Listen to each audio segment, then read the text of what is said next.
हरे हरे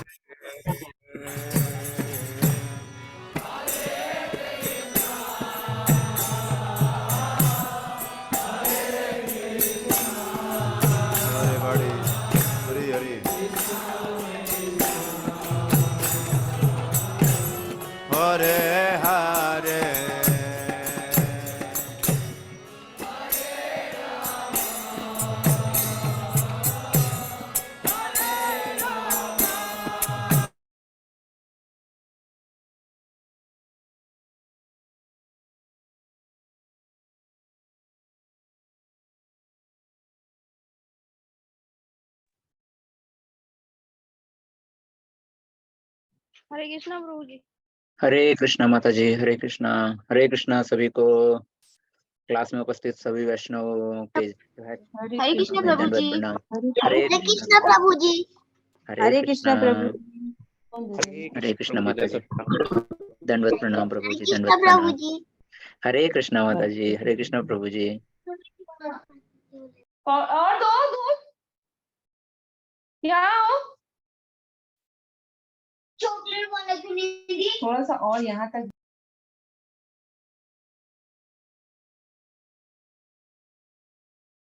तो शुरू करते हैं अपना जो कल बच गया था पहला अध्याय, फिर उसके बाद दूसरे अध्याय में जाएंगे।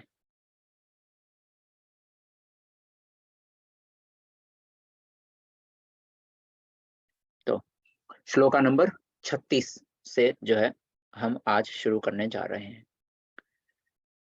ओम ज्ञानतिमिरन्धस्य ज्ञानाञ्जनशलाकया चक्षुरुन्मीलितं येन तस्मै श्रीगुरुवे नमः। नमो विष्णुपादाय कृष्णपृष्ठाय भूतले श्रीमते भक्तिवेदान्त स्वामिनिति नामिने। नमस्ते सारस्वते देवे गौरवाणी प्रचारिणे निर्विशेष शून्यवादी पाश्चात्य देशतारिणे। हे कृष्ण करुणा सिंधो दीनबंधो जगतपते गोपेश गोपिका कांत राधा कांत नमोस्तुते। तप्त कांचन गौरांगी राधे वृंदावनेश्वरी वृषभानुसुते देवी प्रणमामि हरिप्रिये। जय श्री कृष्ण चैतन्य प्रभु नित्यानंद श्री अद्वैत गदाधर श्रीवासादि गौर भक्त वृंद। हरे कृष्णा कृष्णा कृष्णा हरे हरे, हरे राम राम राम हरे हरे। हरे कृष्णा सभी को। तो श्लोका नंबर 36 जो है आज हम देखने जा रहे हैं। आप सभी से मैं पूछना चाहता हूं कि आप सभी क्लास वो होने के बाद जितने श्लोका हम क्लास में कर रहे हैं, आप सभी क्लास के बाद या फिर मतलब जैसे जो भी हमको टाइम मिलता है तो आप पढ़ तो रहे हैं ना उनको एक बार, मतलब यहाँ से पढ़ने के बाद है ना आप सभी जो है रिवाइज करते रहे ना। अगर बाई चांस कुछ समझ नहीं आता है ना तो आप ताकि आप पूछ सके है ना। और क्लास के टाइम अगर किसी तरीके से अगर आपका क्वेश्चन नहीं ले पा रहे हैं ना, अगर आपके मन में कोई डाउट आता है, कुछ चीज समझ नहीं आती है क्लास में, अगर कुछ मतलब मैं अगर आपका क्वेश्चन नहीं ले पा रहा हूँ तो आप सभी के पास मेरा नंबर है ना व्हाट्सएप ग्रुप में, तो आप मेरे पास कॉल कर सकते हैं, मैसेज कर सकते हैं है ना। और अगर कुछ समझ नहीं आता है तो है ना, तो मैं आपकी जो जो भी आपकी क्वेरी होगी, आपकी प्रॉब्लम होगी, वो मैं उस पे भी जो है सोल्व करने का पूरा प्रयास करूंगा। अच्छा, और एक और चीज के बारे में मुझे बताना था, वो था कि अभी मुझे बोला गया था कि एक भक्ति आश्रय करके जो है भक्ति वृक्ष करके हम जो है ग्रुप बनाने वाले हैं व्हाट्सएप पे है ना, जिसमें भगवत चर्चा और अलग से मतलब होता है क्लासेस जिसमें भगवत चर्चा होगी या इस तरीके से कुछ मुझे माता जी ने बताया था है ना कि इस तरीके से वो होगा। तो अभी आज एक बार सारे के सारे पार्टिसिपेंट्स आ जाएं तो उसका ग्रुप का लिंक जो है चैट बॉक्स में मैं डाल दूंगा है ना। ताकि आप सभी उसमें जुड़ जाएं, है ना। और जिसमें जो है हम सभी, अगर आपका कोई डाउट होता है, कोई प्रश्न होता है, तो आप जैसे अभी जो हमारे पास ये जो व्हाट्सएप पे जो ग्रुप है ना, उसमें आप अपने प्रश्न नहीं लिख पा रहे हैं, खाली एडमिन या फिर जो को होस्ट वगैरह हैं, खाली वो ही जो है उस ग्रुप में कुछ भी नोटिफिकेशन या कुछ डाल पा रहे हैं ना। जो वो ग्रुप होगा उसमें आप अपनी प्रॉब्लम्स जो है वो कर सकते हैं, अगर भगवत गीता से संबंधित कुछ है ना। कोई हर किसी को भक्ति में आगे बढ़ने के लिए जो आपका मनोबल बढ़ाए, है ना, ऐसी चीजें जो है आप उसमें डाल सकते हैं ना, ताकि हम सभी जो है भगवत भक्ति की तरफ जो है एक साथ आगे बढ़ सके ना। तो उसमें जो है हम सभी के लिए जो है मददगार होगा। तो इस तरीके से एक व्हाट्सएप ग्रुप क्रिएट कर दिया जाएगा, है ना, और चैट बॉक्स में डाल दूंगा मैं आज, है ना, उसका लिंक आप सभी जो है उसको ज्वाइन कर सकते हैं। तो ये हो गया उसके बारे में। तो अभी तक के लिए मुझे यही बताना था, और अभी जो है हम अपना श्लोका नंबर 36 से जो है स्टार्ट करते हैं। ओम नमो भगवते वासुदेवाय।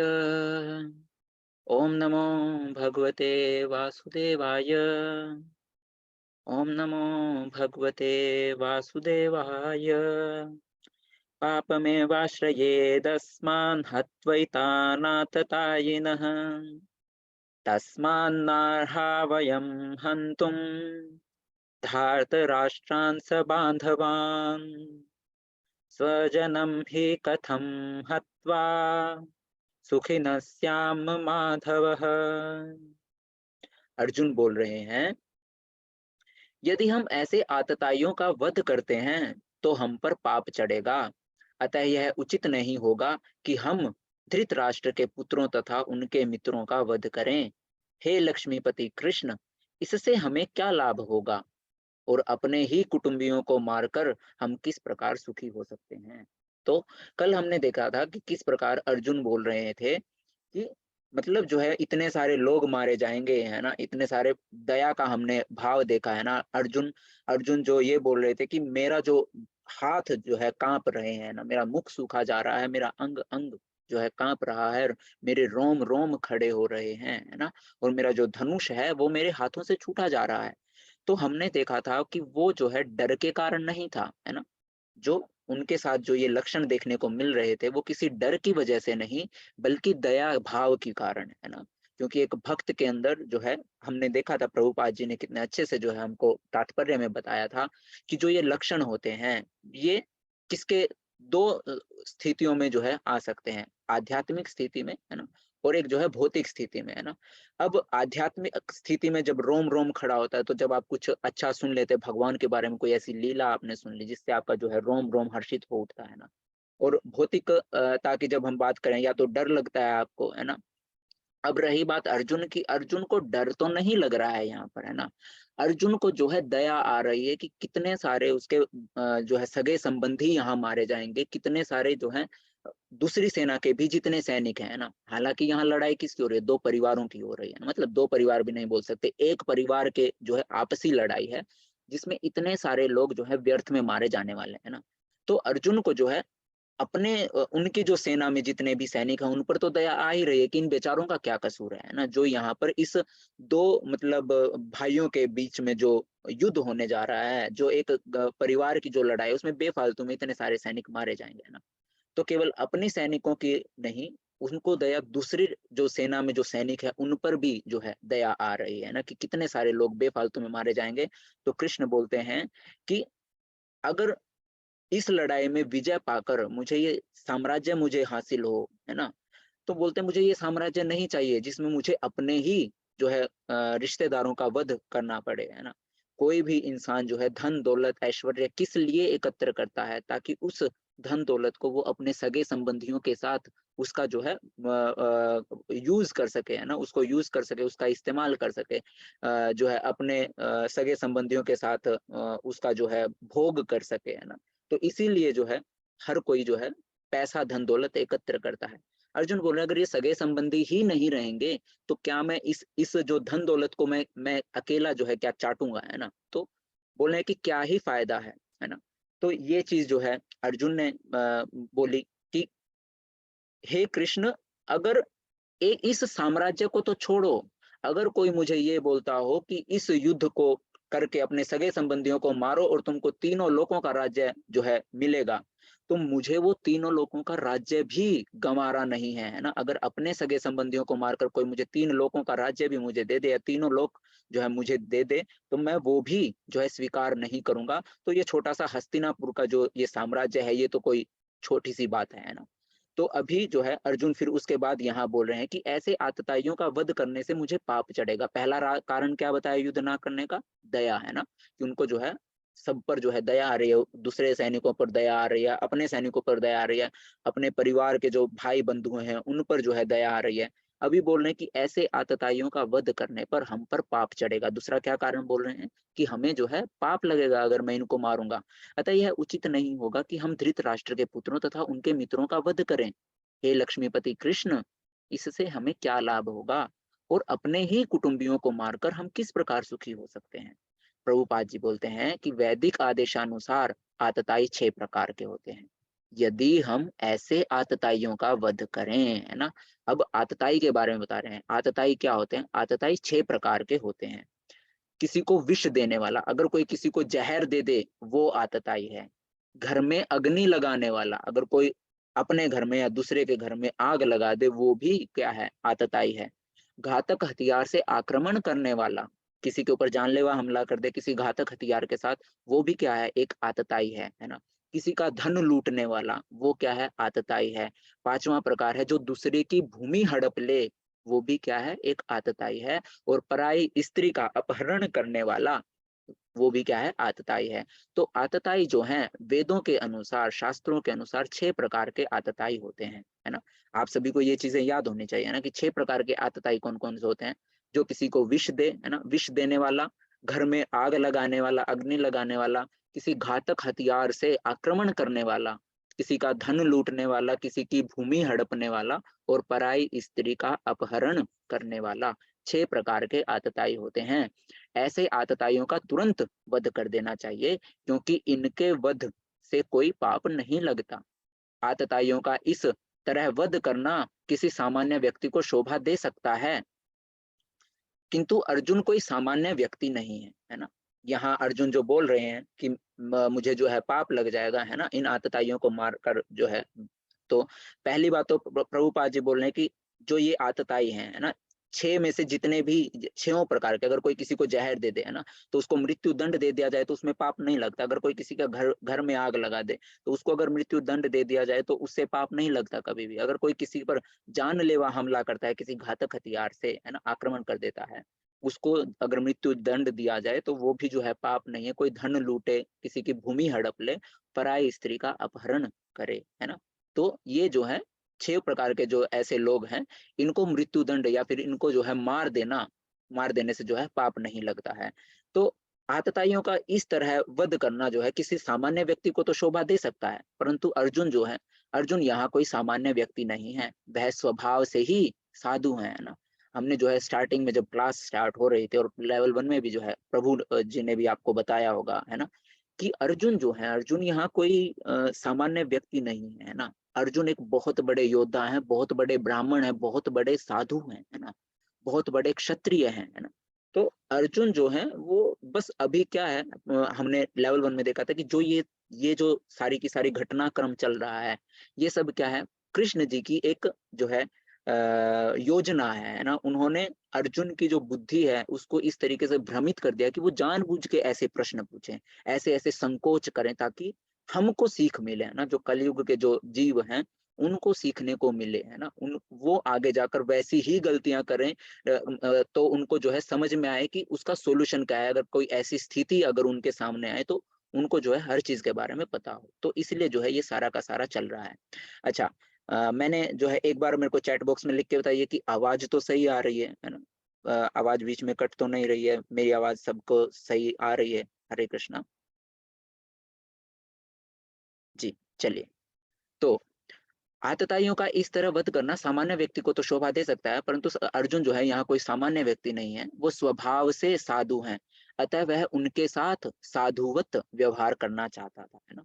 अर्जुन जो है, अर्जुन उन आतताइयों को वध न करके जो है उनके साथ साधुत्व का जो है, जिस तरीके से एक साधु क्या करते हैं, कोई अगर गलती कर भी दे तो साधु जो है वो अपने उनका जो व्यवहार है ना, उससे ही क्या होते हैं, बड़े जो है सीधे साधे होते हैं ना, हर किसी को क्षमा करने की जो है हिम्मत रखते हैं ना।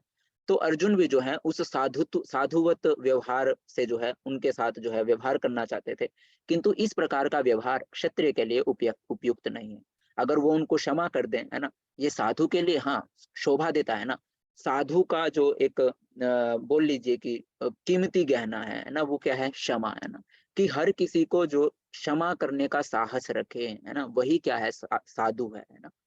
तो वो साधु को तो शोभा देगा कि सामने कोई इतनी इतनी बड़ी गलती कर रहा है ना, तो हाँ साधु को बोला जाए कि साधु मतलब इस तरीके से गुस्सा हो जाए या ऐसा, है ना, तो वो नहीं होकर, बल्कि अगर साधु हर किसी को जो है क्षमा कर दे, उसकी गलतियों के बारे में उसको जो है सिखा कर, है ना, कि तुमने ये गलती की, और फिर उसको क्षमा कर दे, वही जो है साधु है।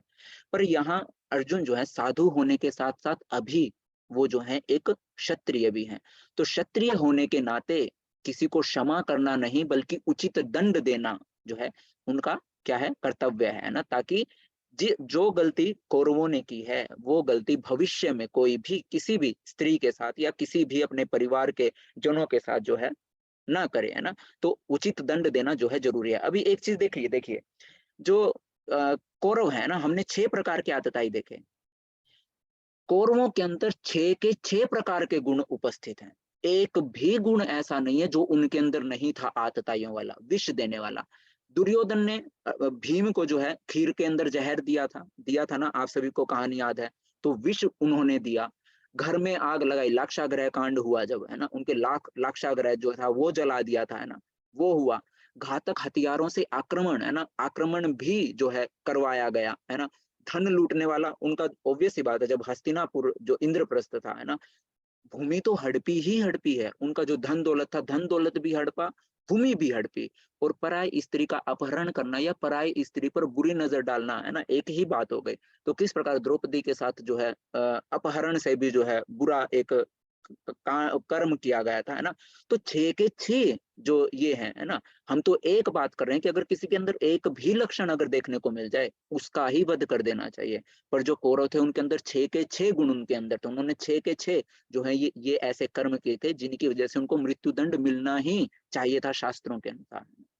तो अभी जो क्षत्रिय है ना, क्षत्रिय समाज का धर्म ही क्या है कि अगर समाज में कोई अधर्म घट रहा हो तो उसको जो है अधर्म के खिलाफ लड़ाई करे, अधर्म का नाश करे और धर्म की पुनः स्थापना करे, है ना।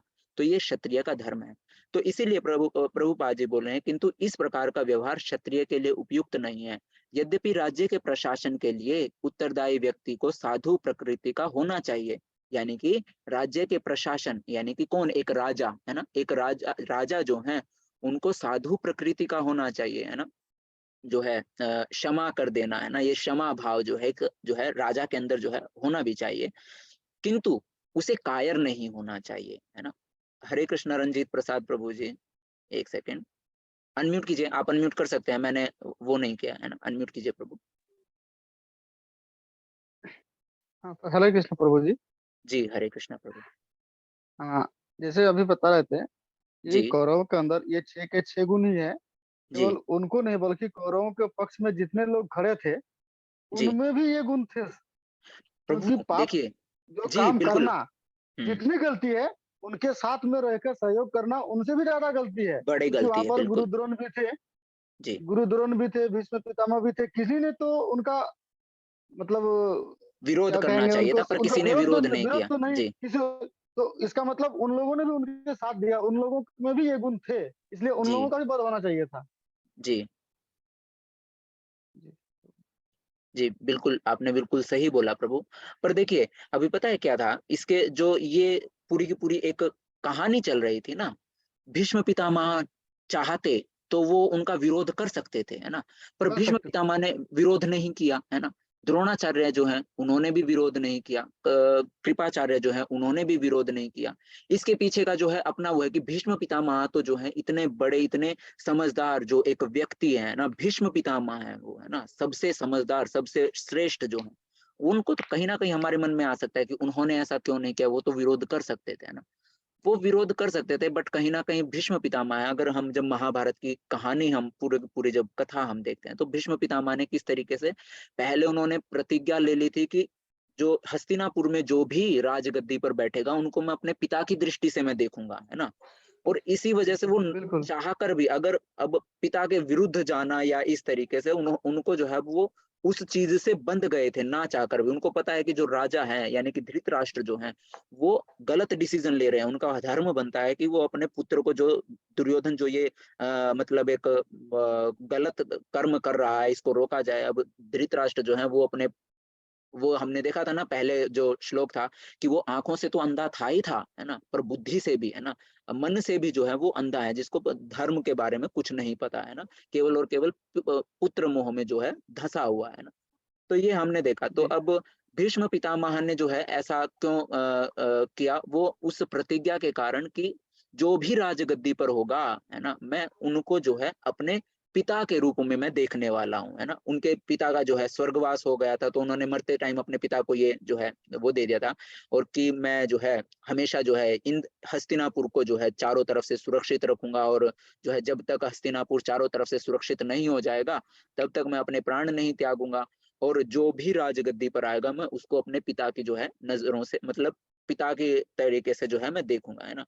तो वो चाहकर भी उनके साथ, मतलब वो विरोध वाला है ना कि ये कैसे कर रहे हो, या इस तरीके से समझाया जा सकता है, पर जब नहीं समझ में आए तो आप अपने पिता से जो है, मतलब किस तरीके से आप अपने पिता को अगर कोई चीज देखे, हाँ तो अब डांट दे एक बार।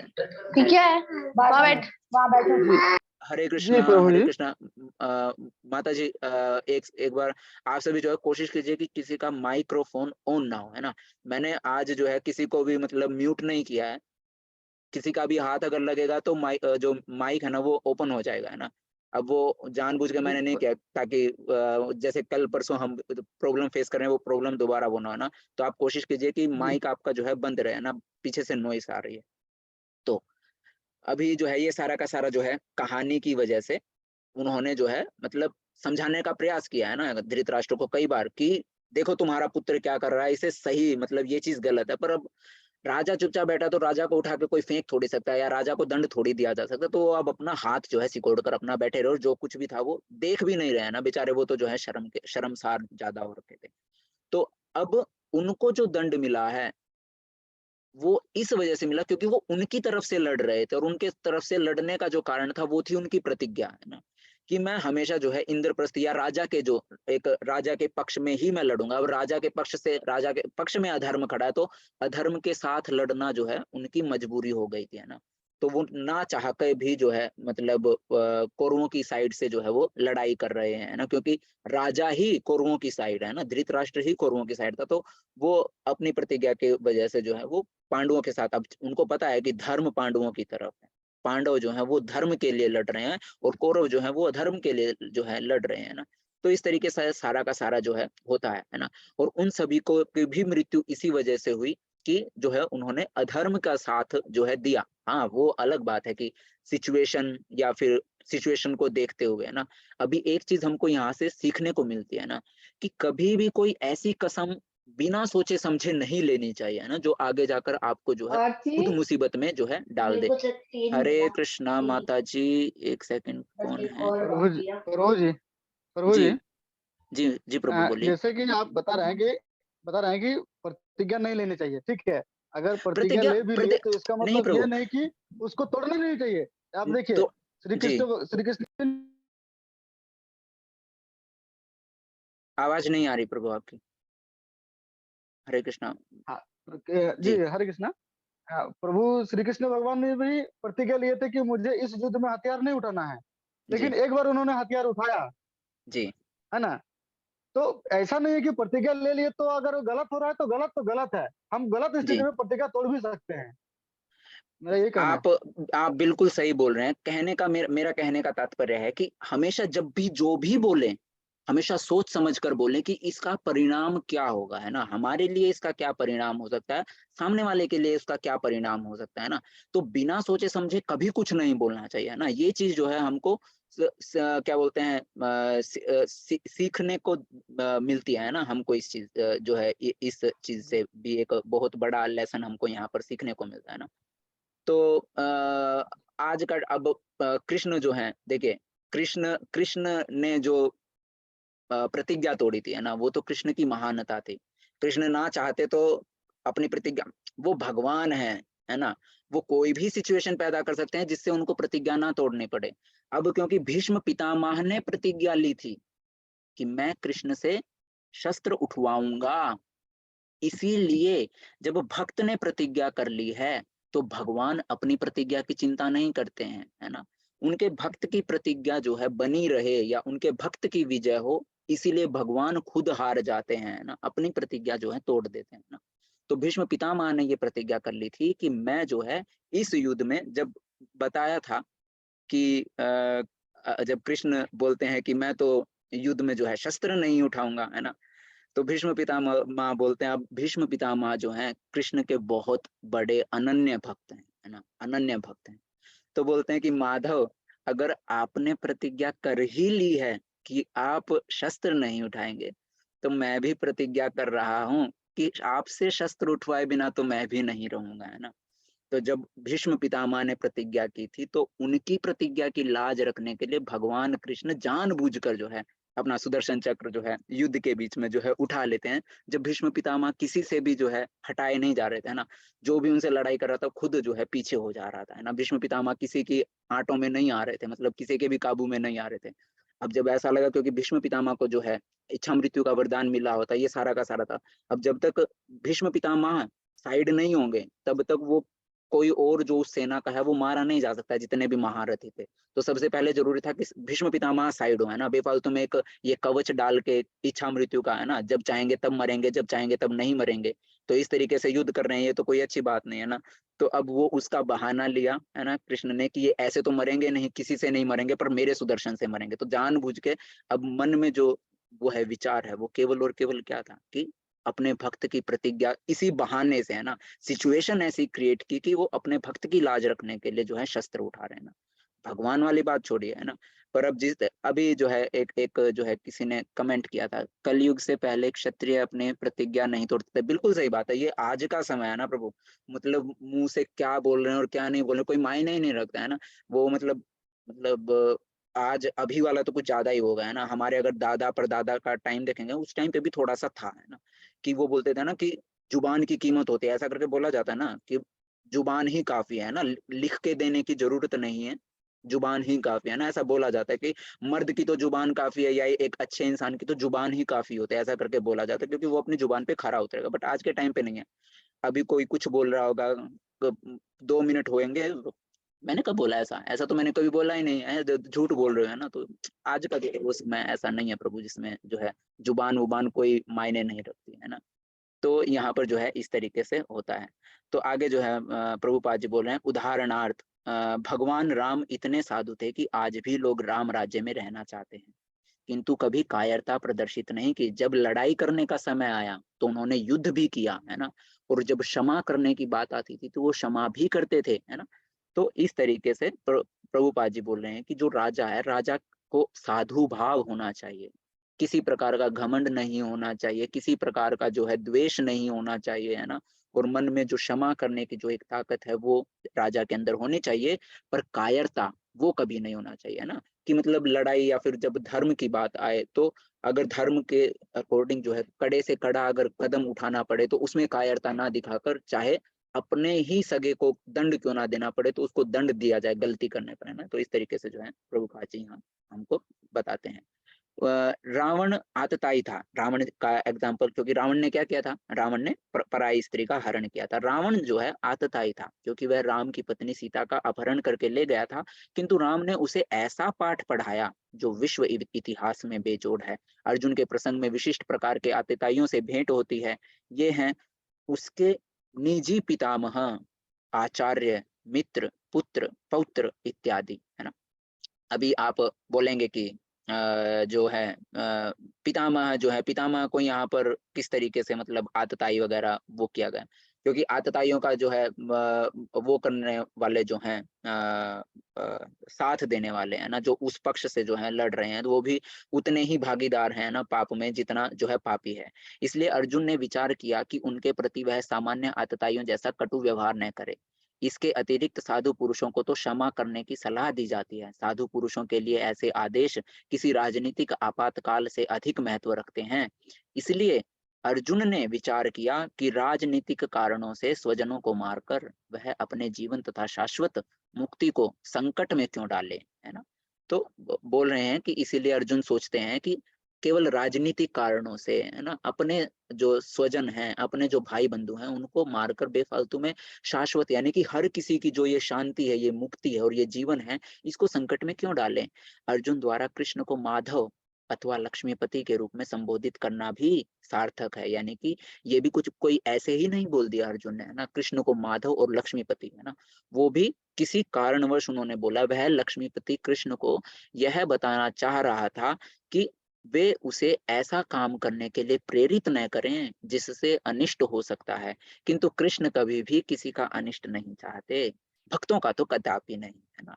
अगर वो भक्त को कोई राय दे रहे हैं, है ना, पहली बात तो वो कभी किसी का अनिष्ट ही नहीं चाहते, है ना। हमने जो है आगे भगवत गीता में लेवल 1 में देखा था, भगवान बोलते हैं कि मैं हर किसी का हितैषी मित्र हूँ, मैं हर किसी के हित में सोचता हूँ, है ना। मैं ना तो किसी का मित्र हूँ ना किसी का शत्रु हूँ, है ना। मतलब ना तो मैं ऐसा कि किसी के साथ मैं पक्षपात नहीं करता कि ये मेरा शत्रु है और मैं इसका मित्र हूँ, मैं ऐसा नहीं, मैं हर किसी का हितैषी मित्र हूँ, है ना। हर किसी का जो है मैं भला चाहता हूँ। और भक्तों के बारे में तो जो है छोड़ ही दो, है ना। तो भक्तों का तो वो कभी भी जो है बुरा नहीं चाहते, अनिष्ट नहीं चाहते। हाँ, दुष्टों का जो है, जब दुष्टों को जब ऐसे दुष्ट जो भगवान के भक्तों को जो है तंग करते हैं ना, उनको भगवान कभी क्षमा नहीं करते, हैं ना। हमने कल देखा था कि प्रभुपाद जी बोल रहे थे कि भगवान जो है एक पल के लिए अगर उनका भक्त कोई गलती कर दे, है ना, अगर कोई भक्त उनका गलती कर दे तो वो अपने भक्त को क्षमा कर सकते हैं, है ना। बट अगर कोई इंसान उनके भक्त को दुख पहुंचाए या उनके भक्त को तंग करने का प्रयास करे, भगवान उसको कभी क्षमा नहीं करते, है ना। तो अपने भक्त की बड़े से बड़ी गलती जो है क्षमा करने की जो है साहस भगवान रखते हैं। तो इस तरीके से हमने देखा था। आगे देखते हैं। यद्यप्येते न पश्यति लोभोपहत चेतसः कुलक्षय कृतं दोषं मित्रद्रोहोच्च पातकं कथं न ज्ञेयमस्माभिः पापादस्मान्निवर्तितुं कुलक्षय कृतं दोषं प्रपश्यद्भिर्जनार्दन। हे जनार्दन, यद्यपि लोभ से अभिभूत चित्त वाले ये लोग अपने परिवार को मारने या अपने मित्र से द्रोह करने में कोई दोष नहीं देखते, किंतु हम लोग जो परिवार के विनष्ट करने में अपराध देख सकते हैं, ऐसे पाप कर्मों में क्यों प्रवृत्त हूँ। बोले कि ये जो सामने सेना खड़ी है, जो सामने जो ये लोग हैं जिनके मन में लोभ है, जिनको धन चाहिए, ये राज्य चाहिए, उनको कोई फर्क नहीं पड़ता है कि परिवार को मारना पड़ेगा, मित्रों को मारना पड़ेगा, वो उनको इस चीज में कोई दोष नहीं दिखाई देता है। पर हम जो परिवार को विनष्ट करने में अपराध देख सकते हैं, जिनको ये समझ आता है कि अपने परिवार का अंत करने में कितना बड़ा अपराध है, ऐसे पाप कर्म हम क्यों करें। उनकी तो बुद्धि जैसी है वैसी है ना। हमको तो समझ में आता है, तो जानबूझकर हम क्यों ये पाप जो है अपने सिर मढ़े, है ना। प्रभुपाद जी बोलते हैं, प्रभुपाद जी के द्वारा तात्पर्य, क्षत्रिय से यह आशा नहीं की जाती कि वह अपने विपक्षी दल द्वारा युद्ध करने या जुआ खेलने का आमंत्रण दिए जाने पर मना करे। ये जो सिचुएशन है, देखो प्रभुपाद जी क्या बोल रहे हैं, क्षत्रिय का धर्म बता रहे हैं। अब आप बोल सकते हैं कि प्रभु, जो ये महाभारत का जो युद्ध हुआ था, जुआ खेलने के कारण हुआ था, पांडवों को जाने की ही जरूरत क्या थी। मत खेलते जुआ, किसी ने जबरदस्ती थोड़ी ही बैठाया था उनको कि नहीं तुम आप बैठ के हमारे साथ जुआ खेलो और सारा का सारा हार जाओ, है ना। इस सारे के सारे नाश की जो जड़ थी वो था तो वो जुआ ही, जो क्रीड़ा हुआ था, है ना, क्रीड़ा भवन में। तो किसी ने जबरदस्ती थोड़ी ही बुलाया था, नहीं जबरदस्ती नहीं बुलाया था, बट उनको जो है क्या दिया गया था, आमंत्रण दिया गया था। प्रभुपाद जी बता रहे हैं कि क्षत्रिय से यह आशा नहीं की जाती, अगर कोई सामने से ललकारे, युद्ध करने के लिए ललकारे, चाहे कोई जुआ खेलने के लिए ही क्यों ना ललकारे, है ना, सामने से अगर ललकारा जा रहा है तो क्षत्रिय का धर्म है उस ललकार से जो है पीठ ना दिखाकर उसका सामना करे। तो यही चीज प्रभुपाद जी बोल रहे हैं, क्षत्रिय से यह आशा नहीं की जाती कि वह अपने विपक्षी दल द्वारा युद्ध करने या जुआ खेलने का आमंत्रण दिए जाने पर मना करे। ऐसी अनिवार्यता में अर्जुन लड़ने पर नकार नहीं सकता, क्योंकि उसको दुर्योधन के दल ने ललकारा था, है ना। इसीलिए जो अर्जुन है, अर्जुन नकार नहीं सकता था जब उनको जो है वो ललकारा जा रहा था जुआ खेलने के लिए और फिर युद्ध करने के लिए भी, है ना। जब कृष्ण जो है शांति दूत बनकर जाते कि 5 गांव दे दो पांडवों को, पांडव जो अपनी शांति से बैठे रहेंगे, उनको तुम्हारा पूरा साम्राज्य नहीं चाहिए, 5 गांव दे दो बस। और इधर से जो है दुर्योधन बोलता है कि तुम 5 गांव की बात कर रहे हो, ये ग्वाला क्या ही जानता है, तुम 5 गांव क्या, मैं एक सुई की नोक के बराबर धरती नहीं दूंगा, जाओ चले जाओ, है ना। और अगर जो है साम्राज्य चाहिए तो युद्ध में आए और युद्ध करके जो है जीत लें, है ना। तो युद्ध के लिए भी ललकार रहे हैं। इस प्रसंग में अर्जुन ने विचार किया कि हो सकता है कि दूसरा पक्ष इस ललकार के परिणामों के प्रति अनभिज्ञ हो, है ना। अर्जुन सोच रहे हैं कि हो सकता है उनको नहीं पता कि ये परिणाम क्या आएगा, है ना। अब भक्त हैं, धर्म के साथ में है ना, और साक्षात कृष्ण है, तो उनको तो विश्वास है कि उनका तो कुछ नहीं बिगड़ना है ना। पर सामने वाली टीम की, सामने वाली जो सेना का जो हशर होने जा रहा है, उसके बारे में सोच रहे हैं कि शायद इनको नहीं पता कि इनके साथ क्या होगा, है ना। तो हो सकता है ये बेचारे अनजान है ना। तो इसीलिए वो खुद से कोशिश कर रहे हैं कि ये युद्ध ना हो, है ना। किंतु अर्जुन को तो दुष्परिणाम दिखाई पड़ रहे थे, अतः वह इस ललकार को स्वीकार नहीं कर सकता। यदि परिणाम अच्छा हो तो कर्तव्य वस्तुतः पालनीय है, किंतु यदि परिणाम विपरीत हो तो हम उसके लिए बाध्य नहीं होते। इन पक्ष विपक्षों पर विचार करके अर्जुन ने युद्ध न करने का निश्चय किया, है ना। तो यहाँ पर प्रभुपाद जी बोल रहे हैं कि अगर परिणाम जो है ना, परिणाम कर्तव्य के अनुकूल हो, कर्तव्य से जो है वस्तुतः पालनीय, आपका कर्तव्य है और उसके अनुकूल भी है ना, आप कर सकते हैं, तो जो है आप उस लड़ाई को या उस कर्म को करें। बट जब परिणाम जो है विपरीत आ जाए, है ना, जो सोच रहा है मतलब अगर आपके विपरीत परिणाम आते हैं, है ना, तो उस सिचुएशन में हम जो है उस कर्म को करने के लिए बाध्य नहीं होते। इसीलिए अर्जुन क्या सोच रहे हैं, इन पक्ष विपक्षों पर विचार करके अर्जुन ने जो है युद्ध न करने का जो है निश्चय किया। मैं जो है युद्ध नहीं करूंगा, पाप लग जाएगा, दया आ रही है, ऐसा वैसा। अभी आगे देखते हैं आगे और क्या क्या कारण बताते हैं। कुलक्षये प्रणश्यन्ति कुलधर्मा सनातनः, धर्मे नष्टे कुलं कृत्स्नम् अधर्मोऽभिभवत्युत। कुल का नाश होने पर सनातन कुल परंपरा नष्ट हो जाती है और इस तरह शेष कुल भी अधर्म में प्रवृत्त हो जाता है। अर्जुन बोल रहे हैं ना कि अगर मैं इनको मार दूंगा, पहली बात तो पाप लगेगा अपने ही कुल के लोगों को मारने पर, है ना। और अगर मार भी दिया तो कुल का नाश होने पर सनातन कुल परंपरा जो है वो नष्ट हो जाती है। अब कौन सी कुल परंपरा की बात कर रहे हैं वो जो है हम देखते हैं ना। कुल परंपरा यानी कि जो हमारे पूर्वज हैं, है ना, उनको जो पिंड दान दिया जाता है ना, कुल सनातन कुल प्रथा जो हमेशा हमेशा से चलती आ रही है ना। पिता का जो है मतलब दादा का जो है पिंड दान है ना, उनकी मृत्यु के बाद उनका पिंड दान, उनको मोक्ष की प्राप्ति के लिए जो पूजा याचना की जाती है वो उनका पुत्र करेगा। फिर उनके मतलब पूर्वजों के लिए, यानी कि उस कुल के जो आगे वंशज हैं वो अपने पितरों के लिए, अपने पूर्वजों के लिए पिंड दान करते हैं ताकि उनको जो है गति प्राप्त हो सके, है ना। तो अभी उस चीज को जो है समझाने का जो है यहाँ पर प्रयास कर रहे हैं अर्जुन। अर्जुन बोल रहे हैं कि कुल का नाश हो जाने पर सनातन कुल परंपरा नष्ट हो जाती है और इस तरह शेष कुल जितना भी बचेगा वो भी अधर्म में प्रवृत्त हो जाता है। प्रभुपाद जी समझाते हैं, वर्णाश्रम व्यवस्था में धार्मिक परंपराओं के अनेक नियम हैं जिनकी सहायता से परिवार के सदस्य ठीक से उन्नति करके आध्यात्मिक मूल्यों की उपलब्धि कर सकते हैं, है ना। वर्णाश्रम व्यवस्था है ना, वर्णाश्रम व्यवस्था में जो है जो है 4 वर्णाश्रम जो है डिवाइड किए गए हैं ना, हमने जो है देखा था, है ना। किस तरीके से ब्रह्मचर्य आश्रम, फिर उसके बाद गृहस्थ, फिर उसके बाद वानप्रस्थ, फिर उसके बाद जो है संन्यास आश्रम, है ना।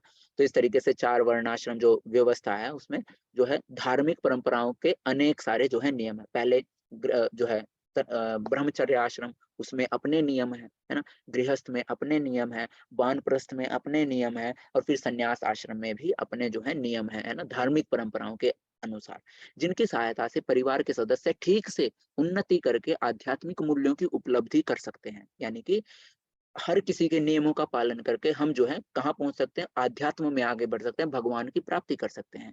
परिवार में जन्म से लेकर मृत्यु तक के सारे संस्कारों के लिए वयोवृद्ध लोग उत्तरदायी होते हैं, यानी कि जन्म से लेकर मृत्यु तक।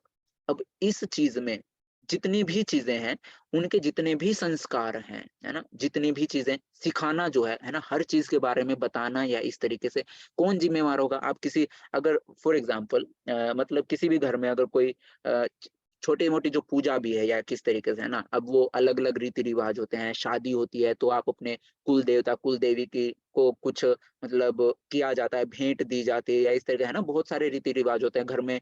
अब वो पूजा करने के लिए जो नई दुल्हन जो आती है घर में, उसको पूजा करवाने के लिए कुल देवी मंदिर या कुल देवता के मंदिर लेके जाया जाता है। ये सारी की सारी क्या है, कुल परंपराएं है ना। तो अब इन चीजों के बारे में किसी बच्चे को तो ज्ञात नहीं होगा, या फिर जब छोटा बच्चा कोई बच्चा जन्म लेता है घर में है ना, तो मुंडन किया जाता है और बाल जो है वो अलग अलग जो भी कुल देवी देवता के जो है वहां पर जो है उनको वो किया जाता है ना। तो ये सारी की सारी क्या है, ये परंपराएं। अब इनको कौन, इन चीजों के लिए कौन जिम्मेवार है? जो वयोवृद्ध लोग हैं, यानी कि घर के बड़े जो हैं, वो इन चीजों के लिए उत्तरदायी है ना। अब शादी हुई, शादी होने के बाद अगर कोई मतलब जो भी ये रीति रिवाज अगर नहीं हो रहे हैं, तो उसका जिम्मेवारी किसके तरफ जा रही है? अपने परिवार के जो बड़े बुजुर्ग हैं उनकी तरफ जा रही है। किंतु इन वयोवृद्ध की मृत्यु के पश्चात संस्कार संबंधी पारिवारिक परंपराएं रुक जाती हैं। जितने भी जो रीति रिवाज हैं, जो करने हैं, जो पूर्वज जो है हमेशा हमेशा से जो है हमारे कुल में फॉलो होते आ रहे हैं ना, किस समय पे क्या करना है, किस समय पे कहाँ पूजा, मतलब ये मैं एग्जाम्पल दे रहा हूँ ना, हर किसी के परिवार में होता होगा। शादी ब्याह या इस तरीके से घर में कोई भी वो होता है, कोई प्रोग्राम होता है, तो भी एक विशेष कुल देवी, अपने जो भी कुल देवी देवता है, कहाँ पर क्या पूजा होती है, ये सारी सारी क्या है, रीति रिवाज है ना, जो कहाँ से चलते आ रहे हैं, हमारे पूर्वजों से जो है चलते आ रहे हैं और हम लोग जो है फॉलो कर रहे हैं। अभी जो है एक कॉमन एग्जांपल मैं देता हूँ, है ना? जैसे ही घर में कोई भी शादी होने के बाद बहू आती है ना? तो सास जो है वो उनको सिखाती है कि हम जो है किस तरीके से अमावस्या पे पितरों के लिए जो है खाना जो है किया जाता है, किस तरीके से अमावस्या को खीर, पूर्णिमा को या इस तरीके से है ना, ये सारी की सारी चीजें कि ऐसा किया जाता है ना। तो ये चीजें कौन सिखाते हैं ना, मतलब जो है एक नई जो बहू घर में आई है उनको तो सास बताएंगे ना, जब तक नहीं बताएंगे। अब जो है खुदा ना खास्ता है ना, मतलब जो है सास जो है चल बसी, अब बहू को कौन बताए, वो नहीं कर रही हैं, तो उस अब उनको तो ज्ञान नहीं है ना कि किस तरीके से परंपराएं चलती कैसी आ रही है ना, इस परिवार में जो है कैसे सारा का सारा कब क्या किया जाता था, कब कौन सी रीति रिवाज होते थे। तो उसकी जिम्मेवारी जो है उनके ऊपर नहीं, बल्कि जो पूर्वज है ना, जिनको बताना चाहिए था ये इस तरीके से है ना। तो हमेशा जो है हमने ये चीजें देखी है ना, आप में से भी माता जी हैं है ना बहुत सारी, जिनको भी कई सारी चीजें आने के बाद जैसे अपने ही सास ससुर से है ना, या फिर अपने भी जो भी जो है मतलब सास-ससुर के जैसे जो भी चाचा या जो भी होते हैं ना, उनसे आपको सीखने को मिला है। हमको भी जो है अगर यूथ यहाँ पर है ना, तो बहुत सारी चीज़ें भी हमको जो है अपने मम्मी-पापा से सीखने को मिलते हैं कि कब हम घर पे देख रहे हैं ना, तो यहाँ पर जो ये जितनी भी ये संस्कार जो हैं, है ना? ये सारे के सारे किसके जो है मतलब कौन हमको सिखाते हैं? बड़े लोग सिखाते हैं। अभी फॉर एग्ज़ाम्पल अगर वो बड़े जो लोग हैं, वयोवृद्ध लोग, अगर उनको ही मार दिया जाए, है ना? अभी समझने का प्रयास कीजिए, तो आगे आने वाली जो जनरेशन है, जो ये सारे के सारे कुल परंपरा चलती आ रही थी, वो सारी की सारी नष्ट हो जाएगी, है ना? तो इसी चीज़ के बारे में कौन यहाँ पर जो है अर्जुन बोल रहे हैं। तो प्रभुपाद जी बोल रहे हैं, किंतु इन वयोवृद्धों की मृत्यु के पश्चात संस्कार संबंधी पारिवारिक परंपराएं रुक जाती हैं और परिवार के जो तरुण सदस्य बचे रहते हैं, यानी कि जो युवा बच जाएगा, जितने भी बड़े बुजुर्ग थे सारे के सारे युद्ध में मारे गए। अब आगे जो आने वाले जो छुटकू-पुटकू से जो जनरेशन है ना, यानी कि उनके जो बच्चे हैं ना, पांडवों के या फिर कौरवों के, जो अभी तक जवान भी नहीं हुए हैं ढंग से, है ना? तो उनके जो सदस्य बच जाते हैं, वे तो अधर्म के रास्तों पर चलेंगे। उनको कौन सिखाएगा कि ये चीज़ सही है और ये चीज़ गलत है, ये चीज़ ऐसे नहीं करनी चाहिए, ऐसे करनी चाहिए। जब किसी प्रकार का ज्ञान ही नहीं होगा, क्या सही और क्या गलत, अब वो अधर्म की तरफ जाएँगे। अधर्ममय व्यसनों में प्रवृत्त होने में जो है वो मुक्ति लाभ से जो है वंचित रह जाएँगे, क्योंकि वो गलत रास्ते पर चलना चालू कर दें। तो मुक्ति जो है उनको हासिल नहीं होगी, अतः किसी भी कारणवश परिवार के वयोवृद्धों का वध नहीं होना चाहिए, ऐसा जो है अर्जुन का जो है मानना है ना? अधर्माभि अधर्माभिवात् कृष्ण प्रदुष्यन्ते कुलस्त्रियः स्त्रीषु दुष्टाशु वार्ष्णेय जायते वर्णसंकरः। हे कृष्ण, जब कुल में अधर्म प्रमुख हो जाता है तो कुल की स्त्रियां दूषित हो जाती हैं। अब जब घर में अधर्म बढ़ेगा, है ना, क्योंकि जितने भी बड़े बुजुर्ग थे सारे सारे जा चुके हैं, निपट चुके हैं, है ना। अब बच गया युवा, युवा खुद जो है अधर्म के रास्ते पर चल रहा है ना। अब वो अधर्म जो है दारू, शराब, है ना, जुआ खेलना, ऐसा पर स्त्री गमन करना, ये वो, है ना, तो अधर्म जो है, अधर्म बढ़ेगा। साथ ही साथ जब युवा जो है, युवा खुद गलत रास्ते पर चलेगा, तो उस कुल की स्त्रियों को क्या आप सोचते हैं कि अगर जो है उस कुल का जो बोल लीजिए कि क्या युवा, अरे वो मतलब मेल है ना, जो क्या बोलते हैं प्रभु, मेरे तो दिमाग से अब वो निकल गया, पुरुष, हाँ ठीक है। तो उस कुल के जो पुरुष हैं, जो युवा पुरुष हैं, अगर वो गलत रास्ते पर चलेंगे तो स्त्रियां मतलब क्या धर्म के रास्ते पर चलेंगे क्या? नहीं, जैसा देखेंगी वैसा ही तो होगा। अभी देखिए, एक मैं एग्जांपल देता हूँ। पत्नी जो है, घर में जो नई नई वधू आती है ना, उनके परिवार में शादी से पहले किसी तरीके के रीति रिवाज थे, किसी तरीके से रहा जाता था। शादी होने के बाद वो ऐसा तो नहीं करती कि मैं तो उसी तरीके से रहूंगी जैसे मेरे परिवार, मेरे घर में जैसा जैसे मैं रहती थी। नहीं, वो अपने आप को उसी के अनुसार ढाल लेती है जैसा उस घर में चलता है ना। इसी तरीके से होता है। कोई पहले कैसे रहता था, अब शादी होने के बाद अरे बोलते हैं ना कि तुम तो बिल्कुल बदल गई हो, है ना, तुम तो बिल्कुल उनके रंग में ढल गई हो, है ना। तो रंग में हर कोई रंग जाता है। अब जब उस कुल के पुरुष जो हैं गलत रास्ते पर चल रहे हैं, अधर्म में प्रवृत्त हो रखे हैं, तो कुल की स्त्रियां वो भी दूषित होंगी। अब दूषित होंगी तो वो भी अवैध संग करना चालू करेंगे, जिस तरीके से उस कुल के जो है युवा पुरुष कर रहे हैं, है ना। अब अवैध संग करेंगी, स्त्रियां जो है उस कुल की दूषित हो जाएंगी, और स्त्रीत्व के पतन से हे वृष्णिवंशी अवांछित संतानें उत्पन्न होती हैं, है ना। तो अर्जुन क्या बोल रहे हैं कि किस प्रकार जब किसी कुल के बड़े बुजुर्गों को का जब वध कर दिया जाए तो युवा जो है अधर्म में प्रवृत्त हो जाएगा। युवा अधर्म में प्रवृत्त होगा, जब अधर्म बढ़ेगा तो स्त्रियां दूषित हो जाएंगी, स्त्रियां जो है इधर उधर, है ना, मतलब अवैध संग करती जो है होंगी, और जो है उससे क्या होगा, वो दूषित होंगी।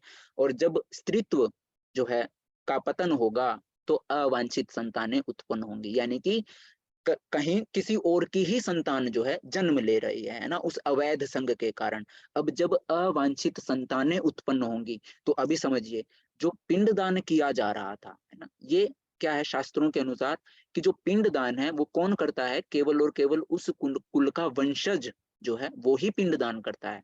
अब किसी और का ही बेटा जो है, किसी और की ही संतान उस कुल में जन्म ले रही है, तो उनका पिंडदान अगर वो करने की कोशिश भी करे, बाई चांस वो स्त्री जो है बता भी दे कि ऐसा ऐसा बेटा चलता आ रहा है और जो है तुमको पिंडदान करना है, उसका पिंडदान करने का वो उनके तरफ जाएगा, वो जिसकी संतान है, जिस कुल की वो संतान है ना, तो उसका जो पिंडदान है वो उस कुल को नहीं मिलने वाला, है ना। तो प्रभुपाद जी समझाते हैं, जीवन में शांति सुख तथा आध्यात्मिक उन्नति का मुख्य सिद्धांत मानव समाज में अच्छी संतान का होना है ना। जीवन में अगर शांति चाहिए, सुख चाहिए और आध्यात्मिक उन्नति चाहिए, तो उसका मुख्य सिद्धांत केवल और केवल एकमात्र जो रास्ता है वो केवल और केवल क्या है कि इस समाज में अच्छी संतान हो, है ना। वर्णाश्रम धर्म के नियम इस प्रकार बनाए गए थे कि राज्य तथा जाति का आध्यात्मिक उन्नति के लिए समाज में अच्छी संतान उत्पन्न हो। जो ये 4 वर्णाश्रम डिवाइड किए गए थे, पहले ब्रह्मचर्य आश्रम, फिर उसके बाद गृहस्थ आश्रम, फिर उसके बाद वानप्रस्थ आश्रम, फिर उसके बाद संन्यास आश्रम, है ना। ये जो चारे को चारों बनाए गए थे, उनका निर्माण इसीलिए किया गया था ताकि अच्छी संतान हर कुल में जन्म ले सके, है ना। और जब घर में संतान अच्छी उत्पन्न होती है, तभी जाकर जो है आध्यात्मिक, उस पूरे परिवार की आध्यात्मिक उन्नति होती है। ऐसी संतान समाज में स्त्री के सतीत्व और निष्ठा पर निर्भर करती है। अब संतान कैसी होगी वो किसके ऊपर डिपेंड, देखिए अब ये भी देखिए प्रभुपाद जी जो बोल रहे हैं कि ऐसी संतान समाज में स्त्री के सतीत्व और निष्ठा पर निर्भर करती है। अब संतान कैसी होगी, जैसे हम बोलते हैं ना कि जैसी माँ होगी वैसा ही तो बेटा होगा, ऐसा करके जो है आप सभी ने जो है सुना होगा, है ना, कि जैसे माँ बाप होंगे वैसा ही बच्चा जो है होगा, है ना। और ज्यादातर पिता के बारे में भी नहीं बोला जाता है ना, ऐसा बोला जाता है कि जैसी जैसे माँ के अंदर गुण होंगे संतान वैसी ही होगी। तो एक एक जो स्त्री है ना, अभी देखिए ये यहाँ पर कोई कटाक्ष नहीं किया जा रहा है कि मतलब स्त्री को नहीं, स्त्री जो है वो एक इतनी जो है बोल लीजिए स्ट्रोंग कड़ी है जो एक पूरे परिवार को जोड़ कर रखती है। तो सबसे जो है इम्पोर्टेंट जो है ना, यहाँ पर स्त्री को जो है वो कम नहीं बताया जा रहा, बल्कि उसको उसकी अहमियत बताई जा रही है ना, कि केवल और केवल एक परिवार के अंदर स्त्री ही वो बोल लीजिए क्या बोलते हैं, उस परिवार के अंदर जो सदस्य है वो केवल और केवल एक स्त्री है, जिसके ऊपर वो पूरा का पूरा कुल डिपेंड कर रहा है ना। अब जैसी सीख, अब एक स्त्री एक वो बोलते हैं ना कि अगर घर में कोई भाग्यवान आ जाए तो घर को स्वर्ग भी बना सकते हैं ना। और अगर कोई मतलब वो मतलब अब मेरे साइड में जो है मतलब निर्भाग टाइप में जो है ना, बोल दिया कि अगर कोई ऐसी ही मतलब बिना गुणों वाली है ना, सारे के सारे जो गंदे गुण है उसके अंदर भरे पड़े हैं ना, तो एक घर को नरक भी कौन बना देती है? स्त्री बना देती है ना। तो अगर किसी घर में है ना, सोच के देखिए, अगर किसी घर में सारे के सारे जो है मतलब कोई पूजा पाठ नहीं करता है इस तरीके से, ऐसा वैसा है ना, केवल एक स्त्री के अंदर इतनी ताकत होती है कि वो उस पूरे के पूरे परिवार को सही रास्ते पर चलना चालू कर देती है ना। और जिस तरीके से हम बोलते हैं ना कि जो एक वो एक कहावत थी कि एक गुणी, अगर घर में एक गुणी स्त्री हो, है ना, नहीं, अगर एक लड़का पढ़ता है तो केवल एक लड़का ही पढ़ता है ना, इस तरीके से जो हमने अपने आसपास सुना है। बट जब एक लड़की पढ़ती है तो उसके साथ साथ पूरा परिवार जो है वो क्या होता है, मतलब शिक्षित होता है ना। जब एक लड़का शिक्षित होता है तो केवल एक लड़का ही शिक्षित होता है ना। पर जब एक लड़की शिक्षित होती है तो वो दो परिवारों को शिक्षित कर सकते हैं ना, मतलब इस तरीके से बोला जाता है ना।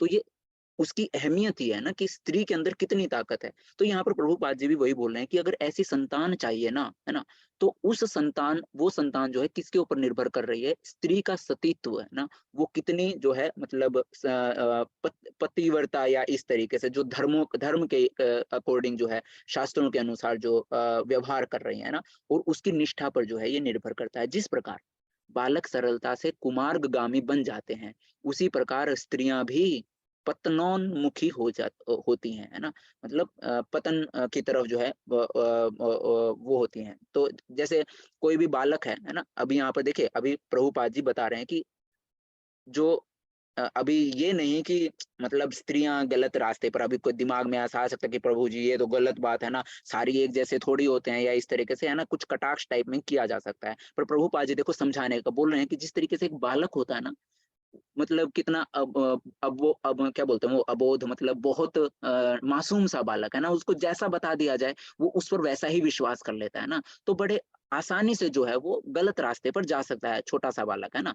अब उसको आप उंगली पकड़ के चल रहा है, आप उसका मतलब आपके बच्चे ने आपकी उंगली पकड़ रखी है, मेले में चले गए है ना। अब मेले में उसको सामने झील में कोई बत्तख दिखाई दे गया इस तरीके से, है ना, वो अब उसको वो बत्तख दिखाई दे रहा है, उसको ये नहीं दिखाई दे रहा कि उसके अंदर गिर गया तो जो है उसकी मृत्यु भी हो जाएगी, है ना।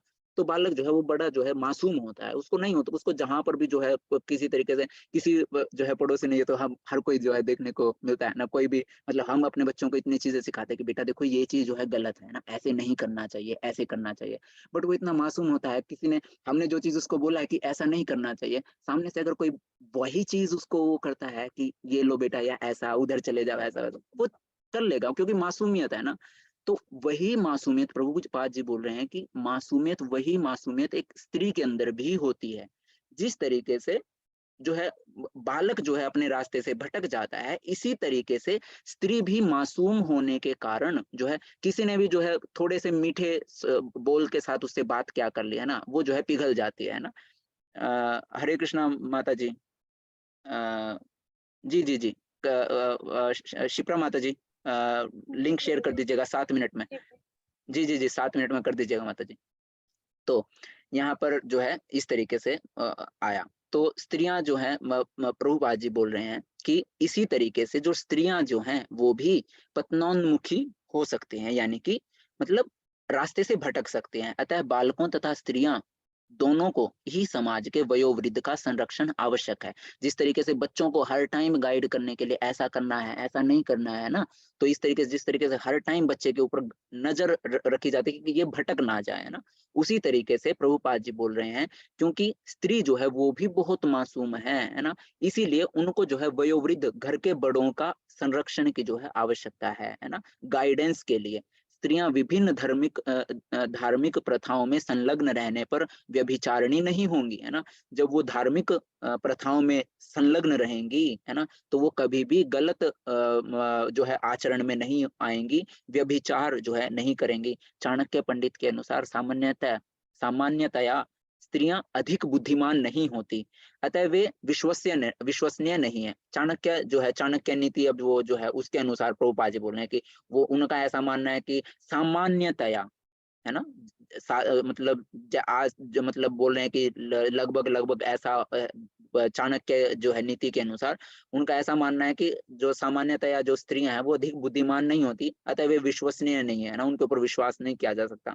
पर प्रभुपाद जी बोल रहे हैं कि ऐसा वो नहीं है ना, वो जो है एक बालक की भांति जो है क्या है, मतलब मासूम है ना, जिनको बड़ी आसानी से बहलाया फुसलाया जा सकता है ना। कोई भी जो है प्यार के दो शब्द बोलेगा और जो है स्त्रियां जो है वो पिघल जाती हैं ना। तो इसलिए उन्हें विविध कुल परंपराओं में व्यस्त रहना चाहिए और इस तरह उनके सतीत्व और अनुरक्ति से ऐसी संतान जन्मेगी जो वर्णाश्रम धर्म में भाग लेने के लिए योग्य होगी। ऐसे वर्णाश्रम धर्म के विनाश से यह स्वाभाविक है कि स्त्रियां स्वतंत्रता पूर्वक पुरुषों से मिल सकेंगी और व्यभिचार के प्रश्रय मिलेगा, व्यभिचार को प्रश्रय मिलेगा, जिससे अवांछित संतानें उत्पन्न होंगी। निठल्ले लोग भी समाज में व्यभिचार के को प्रेरित करते हैं और इस तरह अवांछित बच्चों की बाढ़ आ जाती है, जिससे पूरा मानव जाति पर युद्ध और महामारी का संकट छा जाता है। तो प्रभुपाद जी ने बताया कि जब जब घर की या कुल की जब स्त्रियां हैं उनके ऊपर से बड़े बुजुर्गों का जो हाथ है या उनके जो आशीर्वाद की जो छाया है, उनके ज्ञान की जो छाया है, वो जब हट जाती है तो स्त्रियां जो है गलत रास्ते पर गलत मार्ग पर चलना स्टार्ट कर देती हैं। अवैध जो है पुरुषों के साथ जो है अवैध संग करना स्टार्ट करेंगी, अवांछित संतानें उत्पन्न होंगी, है ना। अवांछित जब संतानें उत्पन्न होंगी तो ऐसे निठल्ले लोग जो ऐसी संतानें उत्पन्न हुई हैं वो भी क्या करेंगे, व्यभिचार को यानी कि गलत आचरण है ना, शास्त्रों के विरुद्ध जो है संग करना है ना, उसको प्रेरित करेंगे और इस तरीके से अवांछित संतानें बढ़ती जाएंगी और बाढ़ आ जाएगी, जिससे जो है मानव जाति पर युद्ध और महामारी जैसा जो है संकट जो है छा सकता है। आप में से सबको समझ तो आ रहा है ना? हरे कृष्णा। कहीं मैं इधर से मैं बोले जा रहा हूँ और मतलब उधर से प्रभु जी जल्दी से क्लास खत्म कीजिए, 9 बजने में 4 मिनट बचे हुए हैं, कितनी और देर में क्लास खत्म होगी, ऐसा तो नहीं है। हरे कृष्णा जी। तो ठीक है, तो आगे देखते हैं। संकरो नरकायैव कुलज्ञानां कुलस्य च पतन्ति पितरो ह्येषां लुप्तपिण्डोदकक्रियाः। अवांछित संतानों की वृद्धि से निश्चय ही परिवार के लिए तथा पारिवारिक परंपराओं को विनष्ट करने वालों के लिए नारकीय जीवन उत्पन्न होता है। जब ऐसी अवांछित संतानें घर में परिवार में बढ़ जाती हैं तो निश्चय ही उस परिवार के लिए भी और जो भी पारिवारिक परंपराएं हैं सारी की सारी विनष्ट होने करने वाले जितने भी मतलब परिवार को तो अब वो बुरा परिणाम भोगना ही पड़ेगा, बट जिसने वो किया है ना, उसको भी उस जो है नरक जैसे जीवन का जो है भोगना पड़ता है। ऐसे पतित कुलों के पुरखे यानी पितृ है ना, हमारे जो पूर्वज हैं वो गिर जाते हैं यानी कि नरक में चले जाते हैं, क्योंकि उनको पिंडदान देके उनका जो है मोक्ष की प्राप्ति या फिर उनका जो है गति करवाने वाला कोई नहीं है, क्योंकि उन्हें जल तथा पिंडदान देने की क्रियाएं समाप्त हो जाती हैं। उस घर में संतान ही नहीं है प्रभु, है ना, उस घर में उस कुल की संतान ही जन्म नहीं ले रही है, किसी और ही घर का जो है मतलब जो है संतान जन्म ले रहे, तो कहाँ से पिंडदान, अगर पिंडदान दे भी दे तो उनको नहीं जाएगा, उनके जो मतलब जिसकी भी वो संतान है उसको जाने वाला है, तो उस कुल का तो सर्वनाश हो गया है ना। तो इस तरीके से जो है यहाँ पर अर्जुन जो है बता रहे हैं कि किस तरीके से जब ऐसा होता है तो ऐसे पतित कुलों के जो पुरखे हैं पूर्वज जो हैं वो गिर जाते हैं, क्योंकि उन्हें जल तथा पिंडदान देने की क्रियाएं जो है वो समाप्त हो जाती हैं। प्रभुपाद जी बोलते हैं कि सकाम कर्म के विधि विधानों के अनुसार कुल के पितरों को समय समय पर जल तथा पिंडदान दिया जाना चाहिए। यह दान विष्णु पूजा द्वारा किया जाता है, क्योंकि विष्णु को अर्पित भोजन के उच्छिष्ट भाग के खाने से सारे पाप कर्मों से उद्धार हो जाता है ना। भगवान विष्णु को जो भोजन अर्पित किया जाता है उसको खाने से, उस प्रसाद को खाने से है ना, उच्छिष्ट भाग यानी कि भोग लगा के जो जूठन बच जाती है ना, तो भगवान विष्णु को जो भोग लगाया हुआ है उस प्रसाद को खाने से सबके पाप कर्म जो है वो खत्म हो जाते हैं। जी जी जी, एक सेकंड आप 2 मिनट और रुक जाइए संजीव प्रभु जी, अटेंडेंस लिंक लिए लीजिए, डाल दिया माता जी ने। तो पाप कर्मों से उद्धार हो जाता। तो इसी तरीके से जब भगवान विष्णु के लिए पूजा करके जो पिंड दान या जल दान किया जाता है पितरों को, तो उनका भी उद्धार हो जाता है। कभी कभी पितरगण विविध प्रकार के पाप कर्मों से ग्रस्त हो सकते हैं और कभी कभी उनमें से कुछ तो स्थूल शरीर प्राप्त न हो सकने के कारण उन्हें प्रेतों के रूप में सूक्ष्म शरीर धारण करने के लिए भी बाध्य होना पड़ता है। अतः जब वंशजों के द्वारा पितरों को बचा प्रसाद अर्पित किया जाता है तो उनका प्रेत योनि या अन्य प्रकार के दुखमय जीवन से उद्धार होता है। ये देखिए, अभी तक हम अपने पितरों के लिए पिंडदान करते थे, है ना, तो हमको नहीं पता था कि हम क्यों कर रहे हैं, बस हाँ होता आ रहा है आज तक जो है, हमारे सास ससुर करते आ रहे हैं, पिता माता जो है वो मम्मी पापा करते आ रहे हैं, तो हम भी जो है कर रहे हैं ना, कि पितृ पक्ष में ऐसा किया जाता है तो किया जाता है। अभी देखिए करना कैसे चाहिए, हम जो है देखिए पितृ पक्ष में हम हर कोई जो है अपने पितरों के लिए जो है वो निकालते हैं ना, भोजन निकालते हैं, पिंड दान करते हैं ना। अब देखिए वो किस तरीके से किया जाना चाहिए। पहले जब पितरों के लिए भोजन निकाला जाए तो उनको कौन सा भोजन अर्पित करना चाहिए, भगवान विष्णु को जो अर्पित किया हुआ है ना। यहाँ पर हमको सीख मिल रही है हमारे जीवन में अपनाने के लिए, है ना। हम क्या करते हैं ना, जो यूजुअली मैंने जो अपने घर पे देखा है कि जो भी श्राद्ध का पक्ष जो है, पितृ पक्ष, उसमें खाना निकाला जाता है ना, पितरों के लिए भोजन निकाला जाता है और उनको कौवों को जो है वो किया जाता है ना। पर हम क्या करते हैं, विष्णु भगवान को भोग लगाकर, हालांकि जो महत्व था वो ये है, पितरों को भोजन देने की नहीं है, ऐसा नहीं कि पितरों को भूख लगी हुई है इसलिए हम उनको वो करते हैं, है ना। असली जो चीज है वो ये है कि भगवान विष्णु को भोग लगाया हुआ वो पितरों को देना चाहिए, जिससे अगर कोई प्रेत योनि में है या पितृ योनि में है तो उनका उद्धार हो सके उस भोजन को खाकर, है ना। तो इसलिए हम सभी ने ये बहुत जरूरी चीज जो है मैंने भी सीखी है ना, आपने आपने नहीं, मैंने भी जो है ये चीज सीखी है। तो हम सभी जो है इस चीज को आगे से ध्यान रखें, है ना, कि पितृ पक्ष में किस तरीके से जो भी पितरों के लिए भोजन निकाला जाता है, पहले पूरे के पूरे जो भोजन है ना उसको भगवान विष्णु को जो है अर्पित किया जाए। फिर प्रसाद जो है उसमें से जो है पितरों के लिए भोजन पितरों को दिया जाए ताकि उनका उद्धार हो सके, है ना।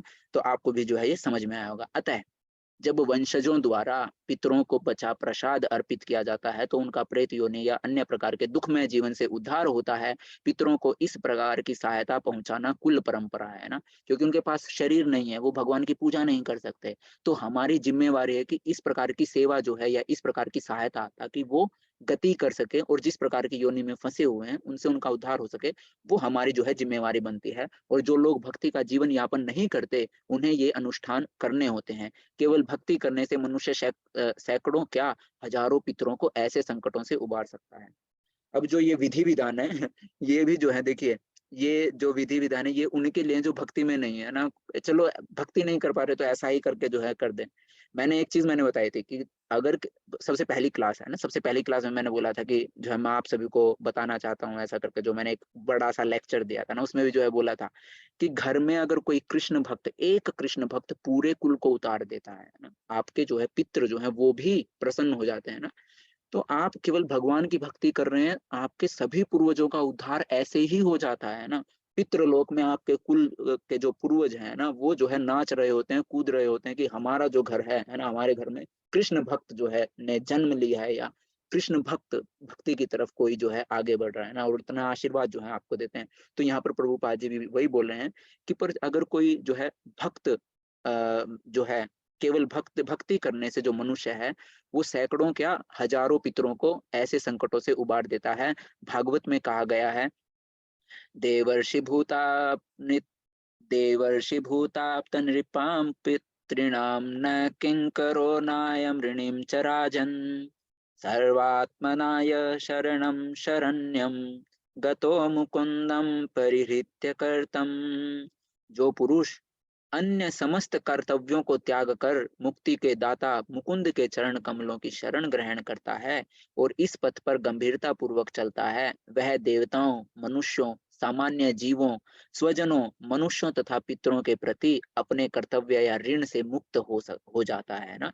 तो उसका जो भी ऋण है, अगर कोई भगवान कृष्ण के प्रति है ना, जो पुरुष अन्य समस्त कर्तव्यों को त्याग कर, है ना, और जिम्मेवारियां जो भी है ना, पैसा कमाना ये वो इस चीज से, और केवल किस चीज में जो है लग जाता है, केवल और केवल भगवान कृष्ण या फिर मुक्ति के दाता मुकुंद है ना, कृष्ण के जो चरण कमलों की शरण ग्रहण कर लेता है और इस पथ पर गंभीरता पूर्वक चलता है, वह देवताओं, मुनि, सामान्य जीव, स्वजन, मनुष्य, पितरों के प्रति अपने जितने भी कर्तव्य या उनके ऋण है ना, बोल देते ना पितृ दोष है इसके ऊपर, फलाने देवता का दोष है, ये दोष है, ग्रह दोष है, ये दोष है, वो दोष है, ऐसा वैसा है, सारे के सारे खत्म, है ना। कुछ भी नहीं बचता अगर कोई भगवान कृष्ण की शरण ग्रहण कर लेता है। यहाँ पर जो है प्रभुपाद जी हमको भागवत के जो है रेफरेंस है ना, श्रीमद् भागवत के अनुसार श्रीमद् भागवतम में जो है 11वें जो है स्कंद के चौथे अध्याय में और 5वें अध्याय में 42वें श्लोक में ऐसा दिया गया है कि अगर ऐसा करता है तो जितने भी ऋण हैं या जितने भी देवताओं के प्रति कोई कर्तव्य है वो सबसे वो मुक्त हो जाता है। श्री भगवान की सेवा करने से ऐसे दायित्व अपने आप पूरे हो जाते हैं। केवल भगवान की सेवा करने से सारी की सारी चीजों की जो है पूर्ति हो जाते हैं ना। हमने भगवत गीता के पहले जो लेवल 1 था उसमें भी कृष्ण ने देखा था कि किस प्रकार जो है एक एग्जाम्पल के देखते कि जब हमको किसी वृक्ष को पानी देना हो, पौधे में पानी देना होता तो हम उसके पत्तों में पानी नहीं देते ताकि उसके हर पत्ते तक पानी पहुंच जाए। हम क्या करते हैं, जड़ में पानी डालते हैं ताकि हर जो है पत्ती पत्ती तक है ना, हर तना या फिर हर जो कोशिका है उस पौधे की, हर कोशिका तक जो है जल जो है स्वतः पहुंच जाए ना। उसी तरीके से भगवान के प्रसन्नता के लिए भगवान की शरण हम ग्रहण कर लेते हैं तो बाकी जो कुछ भी बच गया सब कुछ जो है ऐसे ही मतलब निश्चिंत, कोई चिंता ही मत करो। कोई ग्रह दोष कोई कुछ नहीं करने वाला है, कोई पितृ दोष, सब कुछ भगवान बोलते हैं, भगवान खुद बोलते हैं जो मेरी शरण में आ जाता है उसकी सारी चीजों की जरूरतों की मतलब जो जरूरतें हैं उसकी पूर्ति मैं करता हूँ। उसके पास जो कुछ है उसकी रक्षा मैं करता हूँ, उसको जिस चीज की आवश्यकता है उसकी पूर्ति मैं करता हूँ, है ना। तो अभी अपने आप को भगवान को अर्पित कर दो, बाकी जो है भगवान खुद देख ले, पितरों को भी खुद संभाल लेंगे। अब वो किस तरीके से उनको मुक्ति करवाने भगवान जाने, भगवान का काम जाने, हमारा तो काम क्या है, बस केवल और केवल भगवान कृष्ण की जो है भक्ति करना। तो इस तरीके से यहाँ पर जो है बताते हैं, दोषैरेतै कुलग्नानां वर्ण संकर कारकैः उत्साद्यन्ते जाति धर्मा कुल धर्माश्च शाश्वताः। जो लोग कुल परंपरा को विनष्ट करते हैं, है ना, जो लोग कुल परंपरा का नाश करते हैं और इस तरह अवांछित संतानों को जन्म देते हैं, उनके दुष्कर्मों से समस्त प्रकार की सामुदायिक योजनाएं और पारिवारिक कल्याण कार्य भी नष्ट हो जाते हैं। जो भी ऐसा जो है कुल परंपराओं को नष्ट करेगा, जो भी ऐसे अधर्म पर जो है वो करता है ना, तो जो लोग इन कुल परंपराओं को विनष्ट कर देते हैं और इस तरीके से अवांछित संतानों को जन्म देते हैं, है ना, उनके दुष्कर्मों से सारा समुदाय की जो भी ये योजनाएं हैं, पारिवारिक कल्याण कार्य जितने भी सारे जो है नष्ट हो जाते हैं ना। तो इस तरीके से यहाँ पर प्रभुपाद जी जो है अर्जुन बोल रहे हैं, प्रभुपाद जी बोलते हैं सनातन धर्म या वर्णाश्रम धर्म द्वारा निर्धारित मानव समाज के चारों वर्णों के लिए सामुदायिक योजनाएं तथा पारिवारिक कल्याण कार्य इसलिए नियोजित हैं कि मनुष्य चरम मोक्ष प्राप्त कर सके। अतः समाज के अनुत्तरदायी नायकों द्वारा सनातन धर्म परंपरा के विखंडन से उस समाज में अव्यवस्था फैलती है। फलस्वरूप लोग जीवन के उद्देश्य भगवान विष्णु को भूल जाते हैं। ऐसे नायक अंधे कहलाते हैं और जो लोग इनका अनुगमन करते हैं वे निश्चय ही कुव्यवस्था की ओर अग्रसर होते हैं। हरे कृष्णा। रंजित प्रभु जी बोलिए, अनम्यूट कीजिए। हरे कृष्ण प्रभु जी। जी बोलिए। मैं जानना चाहता हूँ, इसको जी इसको अन्यथा ना लिया जाए, है ना। नहीं नहीं नहीं बोलिए। कि जैसे कि अभी आपने कहा जी कि अगर अवैध संतान है तो फिर वो आपका पितरों को पिंडदान करेंगे फिर भी वो वहां तक नहीं पहुंचेंगे। जी बिल्कुल। जी तो राजा पांडु जो थे जी। उनका उनका पिंडदान कौन करेगा फिर? राजा पांडु का क्योंकि पिंडदान उनकी कौन तो करेगा? संतान नहीं था। जी क्योंकि प्रभु, अर्जुन जो है वो तो सूर्य भगवान के हैं, कुंती माता आप भूल गए, तो आप उनको भूल गए वो। माद्री के जो 2 संतानें हैं, माद्री के पास तो जी 2 संतानें हैं प्रभु, वो किन की हैं? वो तो पांडु जी की जी हैं। जी जी बिल्कुल, हाँ वो तो पांडव की है। माद्री की उनकी तो मृत्यु हम्म। ही इसलिए हुई थी, है ना, उनको श्राप मिला था कि अगर तुम अपनी पत्नी के साथ जो है भोग करते हो तो तुम्हारी मृत्यु हो जाएगी। हम्म, इस तरीके से बिल्कुल था ना बिल्कुल श्राप। बिल्कुल, हाँ और उन्होंने माद्री हाँ के हाँ साथ जब हाँ हाँ, जब शारीरिक संबंध बनाया था तो इस वजह से उनकी मृत्यु हुई थी। उस वो शाप तब बिल्कुल, हाँ जाके हाँ असर हाँ किया बिल्कुल। था, है ना। जी तो है जी उनके जी जी पास जी जी, संतानें प्रभु। हाँ हाँ हाँ हाँ जी है। जी चलिए सर, जी। चलिए। चलिए। हरे कृष्ण प्रभु जी। हरे कृष्णा प्रभु जी बोलिए। प्रभु प्रभु जी, लेकिन वो नकुल सहदेव अश्विनी पुत्र कहे जाते हैं ना। जी जी जी, नकुल सहदेव उन्हीं का तो नाम है। तो प्रभु जी उनको तो अश्विनी पुत्र कहते हैं ना। अश्विनी पुत्र प्रभु, बिल्कुल, मुझे उनको देखना। अश्विनी कुमार भी कहा जाता है। हाँ, उनको अश्विनी कुमार अश्विनी कहा कुमार भी जाता है कहा ना जाता प्रभु। है।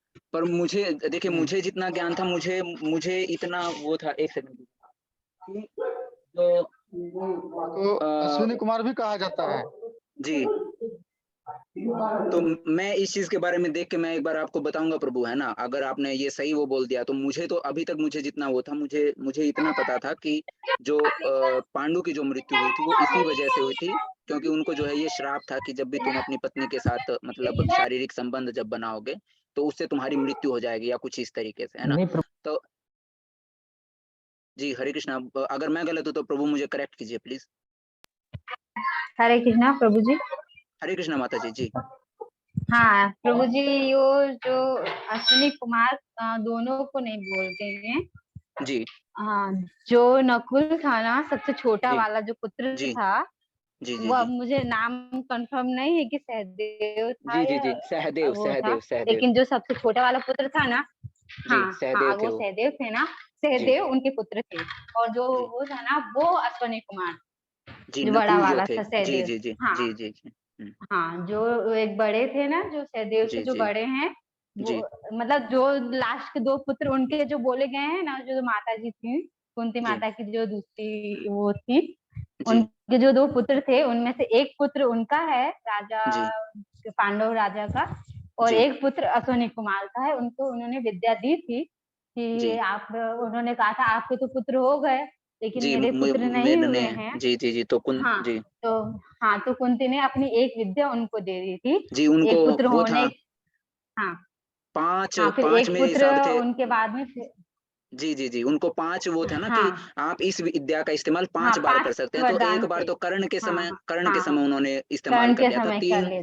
जी हाँ, 3 फिर उस उन्होंने समय किया, किए थे। और हाँ, जी और एक विद्या उन्होंने अपनी वो उनको दे माद्री को दिया दे दी था, थी। जी जी जी माद्री जी को दे दिया था। और जो जी लास्ट वाला जो पुत्र था ना, वो उनका जी था, वो उन्हीं के बाद में पांडु का। वो, जी हाँ, जो पांडव भी मर गया था, उसके बाद में वो उनको भी थोड़ा सा ग्लानि फील हुई, तो वो भी ग्लानि। मर गई थी। जी जी हाँ, जी जी उन्होंने ऐसा जो है। है वो सती सती हो गई हाँ थी वो उन्हीं की चिता हाँ पे। हाँ जी हाँ, कि मेरी वजह से पांडु का पांडु की जो है जो अंत मृत्यु हो हुआ गई है। है, इस जी वजह जी मेरी, जी जी हाँ जी हाँ, मेरी वजह से, इस जी पर तो ऐसा है वो वो। जी अब वो जब उनको वो श्राप मिला था तो कुंती हाँ, महारानी, अब कोई देखे, अब जिसको पता नहीं है कुंती वो माँ, तो ये बोलेगा कि हाँ, कुंती महारानी को देखो, प्रभुपाद जी की पुस्तक है कुंती महारानी की शिक्षाएं, है ना। तो कोई अब हम्म इतनी आसानी से बोल सकता है कि मतलब कुंती महारानी को इतना इतना बड़ा दर्जा दिया जाता, तो कुंती महारानी ऐसे हम्म मतलब किसी पराये पुरुष के साथ मतलब ऐसे संबंध हम्म कैसे हम्म बना सकते हैं, ऐसा वैसा, है ना। पर हम्म उनकी भी मतलब जो हम्म थी, अब क्योंकि उनके पति को जो है श्राप मिला हुआ है ना, और हम्म और उनको वो विद्या मिली हुई है कि वो किसी हम्म। भी देवता से पुत्र प्राप्त कर सकते हैं ना। हाँ, तो वो एक उसमें टाइप से टेस्ट जी ट्यूब बेबी भी हम कह जी सकते जी हैं। जी टेस्ट ट्यूब आजकल बेबी। के जी जी जमाने में जी जैसे जी टेस्ट ट्यूब बिल्कुल। बेबी होता जी है। जी जी जी हाँ, जी तो वो वही विद्या वो भी हुई है। हाँ, जी जी आप वैसे तो हमारे ऋषि मुनि सब ये सब बिल कर सकते थे, पुराना था। जी जी जी बिल्कुल हाँ, बिल्कुल आपने बिल्कुल सही बोला, है ना। तो वो ये गलत टेस्ट नहीं है ऐसा। जी गलत हाँ, नहीं है। बिल्कुल गलत नहीं, अगर कोई जी हाँ गलत उसमें वे में लेके जाता है, तो तो आजकल के हर जो किसी की टेस्ट अपनी बेबी हो मानसिकता रहे है। हैं, जो जी पिता, जी जी जी हाँ हाँ, अब आप म्यूट हो गए माता जी। जिनके अंदर एबिलिटी नहीं है पिता जी बनने जी की, जी तो वो टेस्ट बेबी के लिए दूसरे का ही जो अंश जो होता है है वो जी जी जी वो अपने, यूज करते हैं। हाँ, जी ऐसा यूज करते हैं। तो जी फिर जी ये जी ऐसा ही समझ लो, ऐसा ही कुछ उस टाइम पे हुआ होगा, जी जी जो जी भी हुआ हो, अब और हम तो नहीं जान सकते ना वो, लेकिन वो और टेस्ट बेबी टाइप का आजकल जैसा होता है, वैसा ही सब हुआ था। तो अगर बिल्कुल कुंती माता को गलत समझ रहे हैं, तो वो गलत बात है। ऐसा गलत नहीं समझना जी चाहिए, जी क्योंकि जी फिर जी अगर नहीं नहीं आजकल समझना चाहिए, टेस्ट, मतलब नहीं, हाँ देखिए माता जी हाँ पता है, मतलब अभी ना समझना नहीं चाहिए, बट अज्ञानता में हाँ, जब आपको आपको ज्ञान अज्ञानता में नहीं होता है ना, तो तो, समझ सकते, देखिए और हाँ, जब जब मन में सवाल पैदा नहीं होगा तो जानेंगे कैसे, हम्म, है ना। देखिए तो फिर सवाल वही तो कह सवाल रहे हैं, पैदा तो जी फिर हाँ, टेस्ट सवाल पैदा बेबी भी होना भी गलत जरूरी थी, है। उसमें भी गलत सोचना चाहिए ना, कि जब जी अगर जी कुंती माता को गलत सोचे हैं, तो टेस्ट बेबी भी गलत ही है, नहीं, अब फिर उसको भी लेके चले ना। टेस्ट ट्यूब बेबी का तो ये है हाँ ना माता जी, क्योंकि टेस्ट ट्यूब बेबी, अब कोई टेस्ट ट्यूब बेबी का अगर किसी को नहीं पता है तो मुझसे पूछ लीजिए, या टेस्ट ट्यूब बेबी के बारे में सर्च कर लीजिए कि होता क्या है। हाँ हाँ, उसमें किसी होता प्रकार से क्या जो है, है शारीरिक संबंध नहीं बनाया जाता है, बस उधर नहीं से उनके बनाया अंश जाता लिए जाते बस। हैं और उनके अंश दोनों को जो है लेक माता के गर्भ में जो है हाँ स्थापित कर दिया जाता है, और खुद हाँ, ब खुद जो है बस, आर्टिफिशियली होता है वो सारा का सारा, हाँ है ना। हाँ, इसी जी टाइप का ऐसे ही उस टाइम पे भी हुआ उस था। टाइम पे भी जी बिल्कुल सही वो आपने बोला हाँ, माता जी। बस उनकी जी विद्या थोड़ी, जो प्रोसेस होगी वो वो कुछ अलग टाइप की होगी, वो हमें नहीं वो पता है। हाँ, दैवीय टाइप में, अब वो किस तरीके से हुआ माता हम्म, जी, वो तो हमारी सोच से बाहर है, क्योंकि हाँ, हम मनुष्य हैं, वो देवता है ना, कार्य तो और क्या। जी बिल्कुल। तो हम्म, यहाँ तक ही हुआ प्रभु, क्या नाम था, मैं नाम भूल गया, प्रभु आपका डाउट हो गया ना प्रभु, क्लियर। अभी जो लास्ट संतान है ना प्रभु जी। जी, लास्ट जो संतान है प्रभु, जब लास्ट संतान को जब जन्म दिया गया ना, तब इस वजह से अब वो फिर से आप महाभारत एक बार पढ़ लीजिएगा, महाभारत का ये वाला पार्ट कि किस तरीके से माद्री जी को जो है किस प्रकार मतलब वो मतलब उनकी मृत्यु हुई, और ये सारा का सारा जो है ना, अब है तो यही कि उनको श्राप यही मिला होता है कि आप अपनी पत्नी के साथ जो है शारीरिक संबंध जो है नहीं बना सकते हैं, और जैसे ही बनाने की कोशिश करेंगे तो आपकी मृत्यु हो जाएगी, या इस तरीके से बनाने के बाद है ना। तो जब वो करते हैं ना, तब जाके उनकी जो है मृत्यु हो जाती है, और फिर वो जन्म दे मतलब उनको जो है संतान की प्राप्ति होती है, और इस तरीके से वो भी फिर जो है अपना माद्री जो है वो भी उसी गम के कारण जो है आत्मदाह कर लेती है ना, तो इस तरीके से वो होता है जी। तो जी प्रभु जी, मेरा मतलब वो जो क्वेश्चन था वो कोई गलत सेंस से नहीं था, इसलिए नहीं नहीं मैंने नहीं पहले ही नहीं कहा कि इसको अन्यथा ना नहीं लेकर प्रभु तो नहीं, मेरे को अन्यथा जानना नहीं था। लेके जान जी जी जी, जी, अच्छा किया ना प्रभु, हो सकता है देखिए, हाँ, आपने जो चीज हाँ, पूछे औरों के मन में भी सवाल हो सकता है ना, और लेवल 2 है ही ये, है ना, लेवल 1 में फिर भी मतलब जो है पूरा कंप्लीट जी डिस्कस होना डिस्कस चाहिए। जी, ऑब्वियस सी बात है प्रभु, आप बिल्कुल सही बोल रहे हैं ना, डिस्कशन के साथ तभी चीजें और जो है अच्छे से जो है क्लियर हो पाएंगे, है ना। कंसेप्ट तो कंसेप्ट क्लियर होना जी चाहिए। जी जी जी, कहीं मन में ये प्रभु नहीं जी, हो मैं जाना एक चाहिए कि प्रश्न पूछ सकता हूँ? जी जी जी जरूर प्रभु। प्रभु जी, मैं जब माला की चैंटिंग करता हूँ तो फिर मतलब जैसे मैं ये भगवत गीता की बुक पढ़ रहा था, तो स्टार्टिंग में ये जैसे मतलब कि मतलब प्रभु ये भगवान की मानस प्रभु स्तुति। मानस प्रभु मानस प्रभु, एक चीज जी मैं एक चीज बोलूं, अभी ना देखिए जी 3 श्लोक ये 43 44 और 45 है ना, और हम्म, ये मतलब खत्म हो गया है ना, 2 या जी 4 श्लोक और बचे हुए हैं, एक बार ये कंप्लीट कर लेते हैं, फिर उसके बाद अगर भगवत गीता के इस चैप्टर से रिलेटेड नहीं है ना, तो हम बाद में ले सकते हैं, ताकि और ठीक जो है। कोई पार्टिसिपेंट्स है कोई उनको कोई मतलब कोई दिक्कत बाध्य ना हो उनके लिए, है ना। तो एक बार कोई हम ये कोई कंप्लीट कर लेते हैं, फिर उसके बाद हम आपका जो है डाउट आपका लेते हैं, है ना। अभी अगर जी इससे संबंधित जिस तरीके से प्रभु जी ने पूछा, क्या नाम था, फिर से मैं नाम भूल गया, रंजीत प्रभु जी ने, है ना।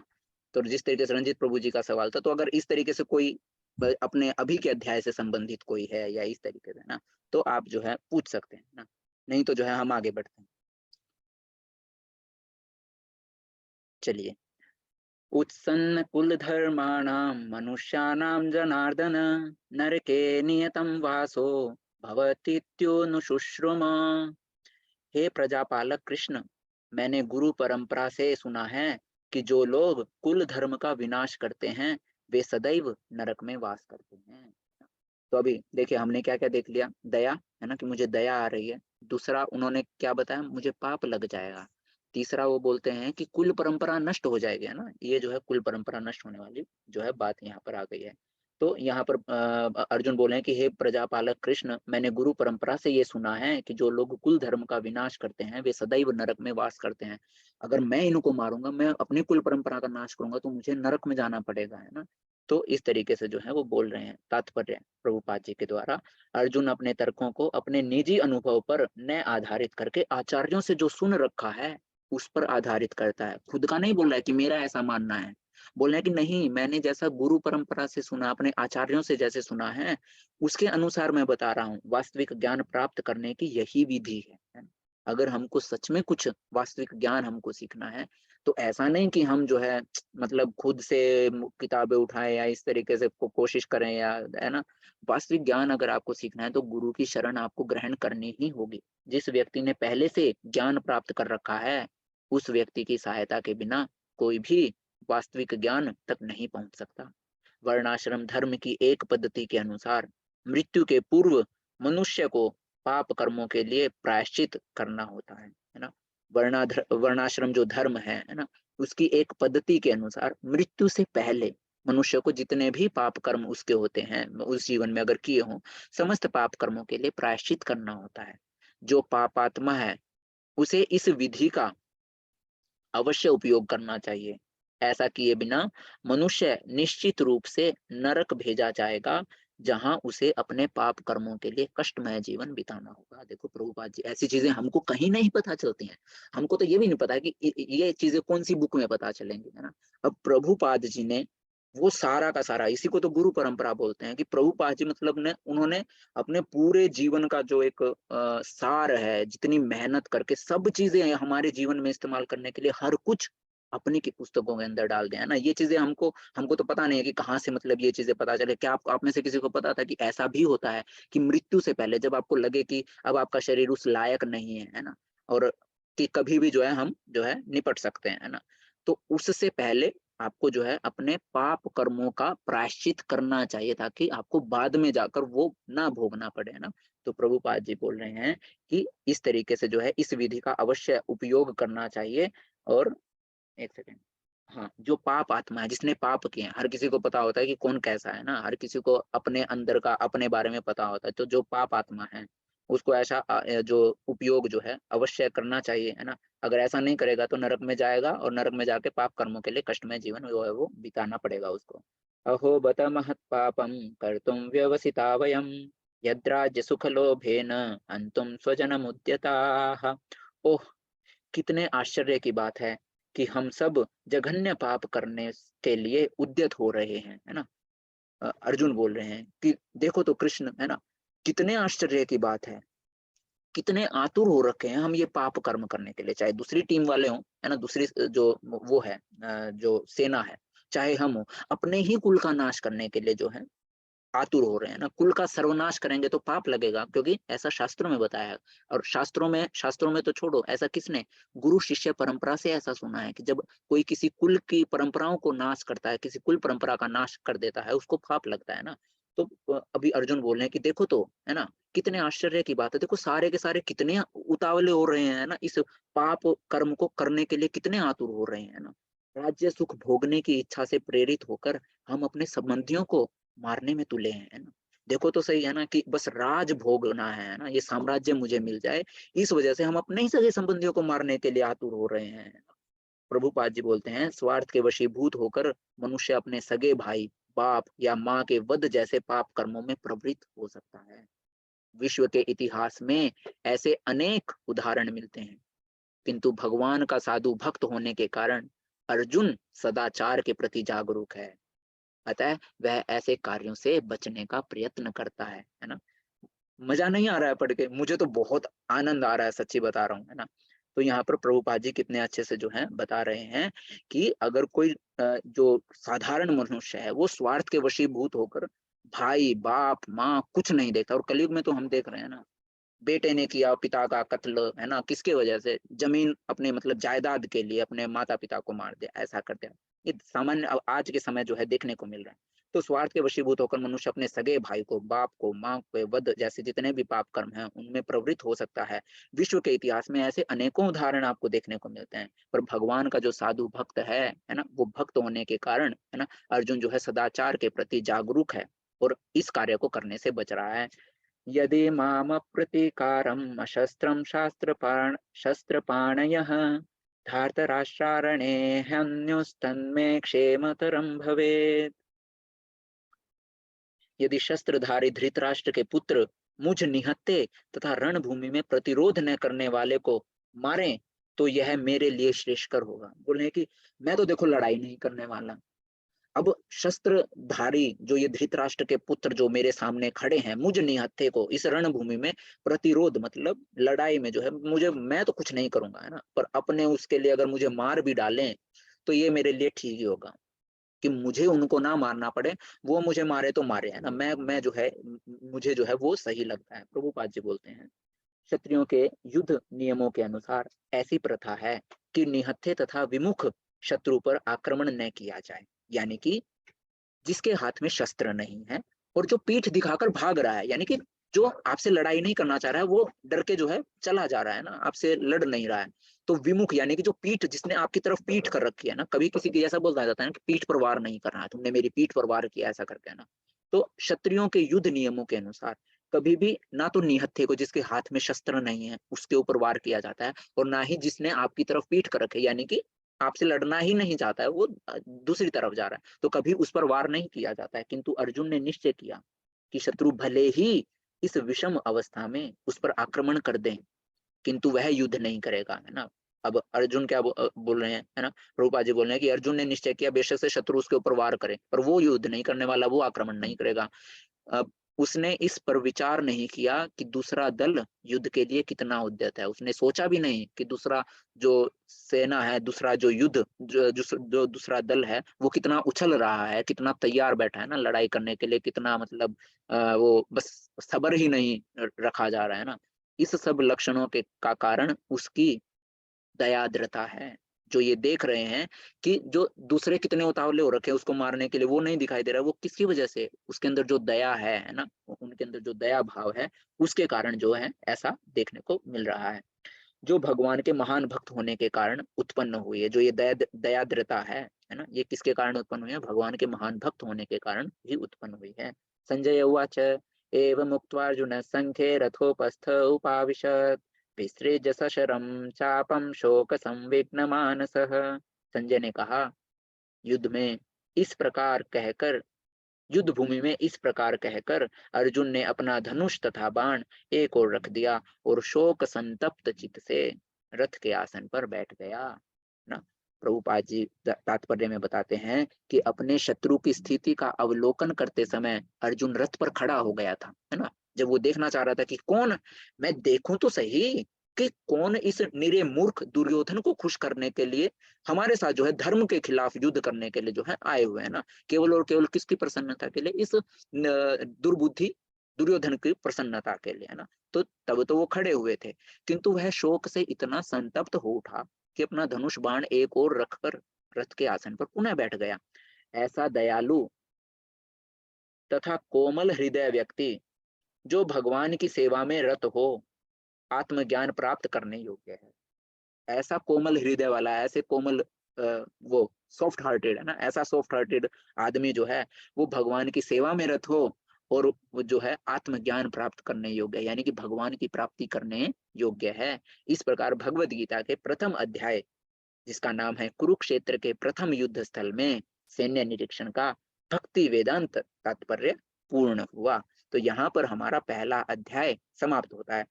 सोचा था मैंने कि पहला अध्याय जल्दी जो है समाप्त करेंगे, है ना, और दूसरे अध्याय में जो है हम एंटर कर जाएंगे, बट नहीं हो पाया। पर अच्छे से हमने पहला अध्याय आप सभी को जो है अच्छे से समझ में आया ना। हरे कृष्णा। हम जो है अभी आज के लिए इतना ही करते हैं। अध्याय 2 जो है प्रभु जी, कल जी। हरे कृष्णा प्रभु, जल्दी बोलिए। खत्म नहीं करना है, मतलब जो भी हो जल्दी खत्म अच्छे से नहीं करना, समझना मतलब है जो भी हो जी। सीखना है, जी समझना हमको सीखना है। सीखना है। भले जी वो जी जी। 18 सप्ताह के जगह 24 सप्ताह लग जाए, 20, लेकिन हाँ जी, सीखना है। बिल्कुल बिल्कुल प्रभु, क्योंकि एक बार मौका मिला, बार बार मौका नहीं मिलता है ना।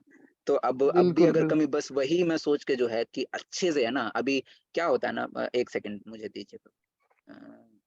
एक सेकंड